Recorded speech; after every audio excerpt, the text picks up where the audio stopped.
ਸਤਨਾਮ ਸ੍ਰੀ ਵਾਹਿਗੁਰੂ ਸਾਹਿਬ ਜੀ। ਬਿਲਾਵਲ ਜਿਹ ਕੁਲ ਸਾਧੂ ਬੈਸਨ ਹੋਏ, ਵਰਨ ਅਵਰਨ ਰੰਕ ਨਹੀਂ ਈਸਰ। ਬਿਮਲ ਬਾਸ ਜਾਨੀਐ ਜਗ ਸੋਏ, ਜਿਹ ਕੁਲ ਸਾਧ ਬੈਸਨ ਹੋਏ। ਵਾਹਿਗੁਰੂ ਜੀ ਕਾ ਖਾਲਸਾ ਵਾਹਿਗੁਰੂ ਜੀ ਕੀ ਫਤਿਹ। ਗਰੀਬ ਨਵਾਜ਼ ਸਤਿਗੁਰੂ ਸਾਹਿਬ ਦੀਨ ਦੁਨੀਆ ਦੇ ਵਾਲੀ ਸਤਿਗੁਰੂ ਸਾਹਿਬ ਜੀ ਦੀ ਸਾਜੀ ਨਵਾਜੀ ਗੁਰੂ ਰੂਪ ਗੁਰੂ ਖਾਲਸਾ ਸਾਧ ਸੰਗਤ ਜੀ। ਆਪ ਕਿਰਪਾਲੂ ਸਤਿਗੁਰੂ ਸਾਹਿਬ ਜੀ ਦੇ ਪਾਵਨ ਚਰਨਾਂ ਕਮਲਾਂ ਵਿਖੇ ਸੁਭਾਈਮਾਨ ਹੋ ਕਰਕੇ ਸਤਿਗੁਰੂ ਸਾਹਿਬ ਜੀ ਦੀ ਪਾਵਨ ਪਵਿੱਤਰ ਗੁਰਬਾਣੀ ਦੀ ਕਥਾ ਦਾ ਆਨੰਦ ਮਾਣ ਰਹੇ ਹੋ। ਹੁਣ ਭਾਈ ਭਗਤ ਰਵਿਦਾਸ ਜੀ ਦਾ ਜੋ ਬਿਲਾਵਲ ਰਾਗ ਦੇ ਅੰਦਰ ਦੂਸਰਾ ਸ਼ਬਦ ਹੈ, ਉਹਦੀ ਆਰੰਭਤਾ ਸਤਿਗੁਰੂ ਸਾਹਿਬ ਜੀ ਦੀ ਕਿਰਪਾਲਤਾ ਸਦਕਾ ਹੋ ਰਹੀ ਹੈ। ਆਓ ਮਨ ਚਿੱਤ ਬਿਰਤੀਆਂ ਨੂੰ ਇਕਾਗਰ ਕਰਕੇ ਸੋ ਪਾਵਨ ਕਥਾ ਨੂੰ ਸਰਵਣ ਕਰੀਏ ਜੀ। ਬਿਲਾਵਲ ਜਿਹ ਕੁਲ ਸਾਧ ਬੈਸਨ ਹੋਏ। ਸੋ ਭਾਈ ਇੱਥੇ ਭਗਤ ਰਵਿਦਾਸ ਜੀ ਕਿਰਪਾਲਤਾ ਕਰਕੇ ਜੋ ਵੈਸ਼ਨੋ ਜਿਨ੍ਹਾਂ ਨੂੰ ਕਿਹਾ ਜਾਂਦਾ ਹੈ, ਜਿਹੜੇ ਵਿਸ਼ਨੂੰ ਜੀ ਦੀ ਪੂਜਾ ਕਰਦੇ ਹਨ, ਇਹ ਵੈਸ਼ਨੋ ਧਰਮ ਇਹ ਹੈ ਜਿਹਦਾ ਜਿਹੜੇ ਭਾਈ ਗੰਢਾ ਨਹੀਂ ਖਾਂਦੇ, ਲਸਣ ਨਹੀਂ ਖਾਂਦੇ, ਇਸ ਤਰੀਕੇ ਦੇ ਨਾਲ ਮਾਸ ਆਦਿਕ ਨਹੀਂ ਖਾਂਦੇ, ਸ਼ਰਾਬ ਨਹੀਂ ਪੀਂਦੇ, ਉਹਨਾਂ ਨੂੰ ਵੈਸ਼ਨੋ ਕਿਹਾ ਜਾਂਦਾ ਹੈ। ਸੋ ਵਿਸ਼ਨੂੰ ਜੀ ਦੀ ਇਹ ਪੂਜਾ ਕਰਦੇ ਹਨ। ਪਰ ਗੁਰਬਾਣੀ ਦਾ ਮਤ ਜਿਹੜਾ ਹੈ ਉਹ ਵੱਖਰਾ ਹੈ। ਉਹ ਸਤਿਗੁਰੂ ਸਾਹਿਬ ਜੀ ਸੋ ਇਹ ਤਾਂ ਭਾਈ ਹੈਗਾ ਹੀ ਵੀ ਇਹਨਾਂ ਚੀਜ਼ਾਂ ਦਾ ਤਿਆਗ ਕਰਨਾ ਹੈ, ਮਾਸ ਨਹੀਂ ਖਾਣਾ, ਸੋ ਸ਼ਰਾਬ ਆਦਿਕ ਭੈੜੇ ਨਸ਼ੇ ਨਹੀਂ ਕਿਸੇ ਵੀ ਸਿੱਖ ਨੇ ਕਰਨੇ। ਪਰ ਨਾਲ ਦੇ ਨਾਲ ਸਤਿਗੁਰੂ ਸਾਹਿਬ ਜੀ ਕਹਿੰਦੇ ਨੇ ਵੈਸਨੋ ਸੋ ਜਿਸ ਉਪਰ ਸੋ ਪ੍ਰਸੰਨ, ਵਿਸ਼ਨ ਕੀ ਮਾਇਆ ਤੇ ਹੋਏ ਭਿੰਨ, ਕਰਮ ਕਰਤ ਹੋਵੈ ਨਿਹਕਰਮ, ਤਿਸ ਵੈਸਨੋ ਕਾ ਨਿਰਮਲ ਧਰਮ, ਕਾਹੂ ਫਲ ਕੀ ਇੱਛਾ ਨਹੀਂ ਬਾਸ਼ੈ, ਕੇਵਲ ਭਗਤ ਕੀਰਤਨ ਸੰਗ ਰਾਚੈ, ਸਭ ਉਪਰ ਮਨ ਤਨ ਅੰਤਰ ਸਿਮਰਨ ਗੋਪਾਲ, ਸਭ ਉਪਰ ਹੋਵਤ ਕਿਰਪਾਲ, ਆਪ ਦ੍ਰਿੜਹਿ ਅਵਰਹਿ ਨਾਮ ਜਪਾਵੈ, ਨਾਨਕ ਉਹ ਵੈਸ਼ਨੋ ਪਰਮ ਗਤ ਪਾਵੈ। ਸੋ ਸਤਿਗੁਰੂ ਸਾਹਿਬ ਕਹਿੰਦੇ ਭਾਈ ਉਹ ਵੈਸ਼ਨੋ ਹੈ ਜਿਹਦੇ ਉੱਤੇ ਉਹ ਪਰਮੇਸ਼ਰ ਵਾਹਿਗੁਰੂ ਆਪ ਪ੍ਰਸੰਨਤਾ ਧਾਰਨ ਕਰਦਾ ਹੈ। ਉਹਦੇ ਲੱਖਣ ਇੱਥੇ ਭਗਤ ਰਵਿਦਾਸ ਜੀ ਕਹਿੰਦੇ ਨੇ ਭਾਈ ਜਿਸ ਕੁਲ ਦੇ ਵਿੱਚ ਐਸਾ ਕੋਈ ਵੈਸ਼ਨੋ ਸੋ ਪਰਮੇਸ਼ਰ ਦੀ ਪ੍ਰੀਤੀ ਵਾਲਾ ਵਿਸ਼ ਨਾਮ ਹੈ ਸੰਸਾਰ ਦਾ, ਸੋ ਇਹਨੂੰ ਤਿਆਗ ਕਰਕੇ ਤੈਨੂੰ ਪਰਮੇਸ਼ਰ ਨਾਲ ਜੋ ਪ੍ਰੀਤੀ ਕਰਦਾ, ਜੋ ਪਰਮੇਸ਼ਰ ਵਾਹਿਗੁਰੂ ਦੀ ਕਿਰਪਾਲਤਾ ਲੈਂਦਾ ਹੈ, ਜਿਸ ਕੁਲ ਦੇ ਵਿੱਚ ਇਹੋ ਜਿਹਾ ਸਾਧ ਪਰਮੇਸ਼ਰ ਦਾ ਪਿਆਰਾ ਪੈਦਾ ਹੋਵੇ ਜੀ। ਵਰਨ ਅਵਰਨ ਰੰਕ ਨਹੀਂ ਈਸਰ। ਸੋ ਭਾਈ ਉਹਨੂੰ ਵਰਨ ਤੇ ਅਵਰਨਾਂ ਦੇ ਵਿੱਚੋਂ ਨਾ ਜਾਣਨਾ ਕਰੋ, ਰੰਕ ਭਖਾਰੀ ਨਾ ਮੰਨਣਾ ਕਰੋ। ਜੇ ਨੀਵੀਂ ਜਾਤੀ 'ਚ ਹੋਵੇ ਉਹ ਤੇ ਈਸ਼ਰ ਪਰਮੇਸ਼ਰ ਵਾਹਿਗੁਰੂ ਦੇ ਸੋ ਮਿਲਾਪੀ ਹੋਣ ਕਰਕੇ ਈਸ਼ਰ ਪਰਮੇਸ਼ਰ ਦਾ ਹੀ ਸਰੂਪ ਹੋ ਜਾਂਦੇ ਨੇ, ਪਰਮੇਸ਼ਰ ਵਾਹਿਗੁਰੂ ਦੇ। ਸੋ ਵਰਨ ਅਵਰਨ ਰੰਕ ਨਹੀਂ ਈਸ਼ਰ। ਸੋ ਚੌਵਾਂ ਵਰਨਾਂ ਦੇ ਵਿੱਚੋਂ ਸੋ ਜੀ ਕਿਹੜੀ ਕੁਲ, ਸੋ ਭਗਤ ਰਵਿਦਾਸ ਜੀ ਨੂੰ ਪੁੱਛਿਆ ਜੀ ਕਿੱਥੋਂ ਕਿੱਥੋਂ ਭਗਤੀ ਕਰ ਸਕਦਾ? ਕਹਿੰਦੇ ਜੀ ਕਿਸੇ ਵੀ ਵਰਨ ਵਿੱਚੋਂ ਹੋਵੇ। ਅਵਰਨ ਨੀਵੀਂ ਤੋਂ ਨੀਵੀਂ ਜਾਤੀ ਚੰਡਾਲ ਆਦਿਕਾਂ ਦੇ ਵਿੱਚੋਂ ਕੋਈ ਹੋਵੇ, ਰੰਕ ਭਖਾਰੀਆਂ ਦੇ ਵਿੱਚੋਂ ਭਾਈ ਜਿਨ੍ਹਾਂ ਨੇ ਈਸ਼ਰ ਪਰਮੇਸ਼ਰ ਵਾਹਿਗੁਰੂ ਦੀ ਭਗਤੀ ਕੀਤੀ ਉਹਦਾ ਸਰੂਪ ਹੀ ਹੋ ਗਏ ਹਨ। ਬਿਮਲ ਬਾਸ ਜਾਨੀਐ ਜਗ ਸੋਏ। ਕਹਿੰਦੇ ਉਹਨਾਂ ਦਾ ਜਿਹੜਾ ਜਸ ਹੈ ਉਹ ਭਾਈ ਬਿਮਲ ਸੋ ਸ੍ਰੇਸ਼ਟ ਹੈ। ਸੋ ਬਿਮਲ ਬਾਸ ਉਹਨਾਂ ਦਾ ਜਸ ਜਿਹੜਾ ਹੈ ਉਹ ਸਾਰਿਆਂ ਤੋਂ ਸ੍ਰੇਸ਼ਟ ਉੱਤਮ ਹੈ, ਉਜਲਾ ਹੈ ਜੀ। ਦੋਵਾਂ ਹੀ ਜਹਾਨਾਂ ਵਿੱਚ ਜਾਂ ਇਸ ਸੰਸਾਰ 'ਚ ਪ੍ਰਗਟ ਹੈ ਜੀ। ਸੋਏ ਉਹਨਾਂ ਦੀ ਸੋਭਾ ਵੀ ਰਹਾਉ ਬ੍ਰਾਹਮਣ ਬੈਸ ਸੂਦ ਅਰ ਖੱਤਰੀ। ਸੋ ਮਹਾਰਾਜ ਹੋਰ ਦੱਸੋ ਕਿਹੜੀ ਕਿਹੜੀ ਕੁੱਲ 'ਚੋਂ ਜਪ ਸਕਦੇ? ਕਹਿੰਦੇ ਬ੍ਰਾਹਮਣਾਂ 'ਚੋਂ ਜਿਵੇਂ ਭਗਤ ਜੈਦੇਵ ਜੀ ਨੇ ਜਪਿਆ ਹੈ ਉਹਨਾਂ ਤੇ ਵੀ ਪਰਮੇਸ਼ਰ ਵਾਹਿਗੁਰੂ ਜੀ ਨੇ ਭਗਤ ਜੈਦੇਵ ਤੇ ਵੀ ਕਿਰਪਾ ਕੀਤੀ। ਵੈਸ਼ਾਂ ਵਿੱਚੋਂ ਵੈਸ਼ ਕੌਣ ਨੇ ਜੀ? ਜੱਟ ਜਾਤੀ ਵਾਲੇ, ਜਿਨ੍ਹਾਂ ਵਿੱਚੋਂ ਭਗਤ ਧੰਨਾ ਜੀ ਜੋ ਦਿੱਲੀ ਦੇ ਹੋਏ ਹਨ, ਜਿਨ੍ਹਾਂ ਨੇ ਪਰਮੇਸ਼ਰ ਦਾ ਨਾਮ ਜਪਿਆ, ਜਾਟ, ਉਹਨਾਂ ਤੇ ਵੀ ਸਤਿਗੁਰੂ ਸਾਹਿਬ ਜੀ ਨੇ ਕਿਰਪਾ ਕੀਤੀ। ਸ਼ੂਦਰਾਂ ਦੇ ਵਿੱਚੋਂ ਜਿਵੇਂ ਭਗਤ ਨਾਮਦੇਵ ਜੀ, ਭਗਤ ਕਬੀਰ ਜੀ, ਸੋ ਭਗਤ ਨਾਮਦੇਵ ਜੀ ਜਿਹੜੇ ਭਗਤ ਹੋਏ ਨੇ ਬੜੀ ਕਿਰਪਾ ਵਾਲੇ, ਉਹਨਾਂ ਤੇ ਪਰਮੇਸ਼ਰ ਨੇ ਦਿਆਲਤਾ ਕੀਤੀ ਹੈ। ਅਰ ਖੱਤਰੀਆਂ ਦੇ ਵਿੱਚੋਂ ਵੀ ਭਾਈ ਫਿਰ ਇਸ ਤਰੀਕੇ ਦੇ ਨਾਲ ਪਰਮੇਸ਼ਰ ਦੀ ਭਗਤੀ ਕਰਨ ਵਾਲੇ ਹੋਏ ਹਨ। ਡੋਮ ਚੰਡਾਰ ਮਲੇਸ਼ ਮਨ ਸੋਏ। ਤੇ ਡੂਮਾਂ ਦੇ ਵਿੱਚੋਂ ਜਿਵੇਂ ਬਾਬਾ ਮਰਦਾਨਾ ਜੀ, ਜਿਨ੍ਹਾਂ ਨੇ ਭਾਈ ਜਦੋਂ ਬਾਲ ਅਵਸਥਾ ਵਿੱਚ ਸਤਿਗੁਰੂ ਸਾਹਿਬ ਜੀ ਲੀਲਾ ਕਰ ਰਹੇ ਸਨ, ਗੁਰੂ ਨਾਨਕ ਦੇਵ ਸੱਚੇ ਪਾਤਸ਼ਾਹ ਮਹਾਰਾਜ, ਸੋ ਬਾਲਕਾਂ ਦੇ ਵਿੱਚ ਖੇਡਦਿਆਂ ਬਾਬਾ ਮਰਦਾਨਾ ਜੀ ਵੀ ਸਤਿਗੁਰੂ ਸਾਹਿਬ ਜੀ ਦੇ ਨਾਲ ਖੇਡਦੇ ਹਨ। ਉਸ ਸਮੇਂ ਮਾਤਾ ਨੇ ਆਣ ਕਰਕੇ ਆਵਾਜ਼ ਦਿੱਤੀ, ਕਹਿਣ ਲੱਗੀ ਮਰ ਜਾਣਿਆ ਘਰ ਨੂੰ ਆ ਜਾ। ਸਤਿਗੁਰੂ ਗੁਰੂ ਨਾਨਕ ਦੇਵ ਸੱਚੇ ਪਾਤਸ਼ਾਹ ਮਹਾਰਾਜ ਜੀ ਨੇ ਪੁੱਛਿਆ, ਭਾਈ ਮਰ ਜਾਣਾ ਕੌਣ ਹੈ ਇੱਥੇ?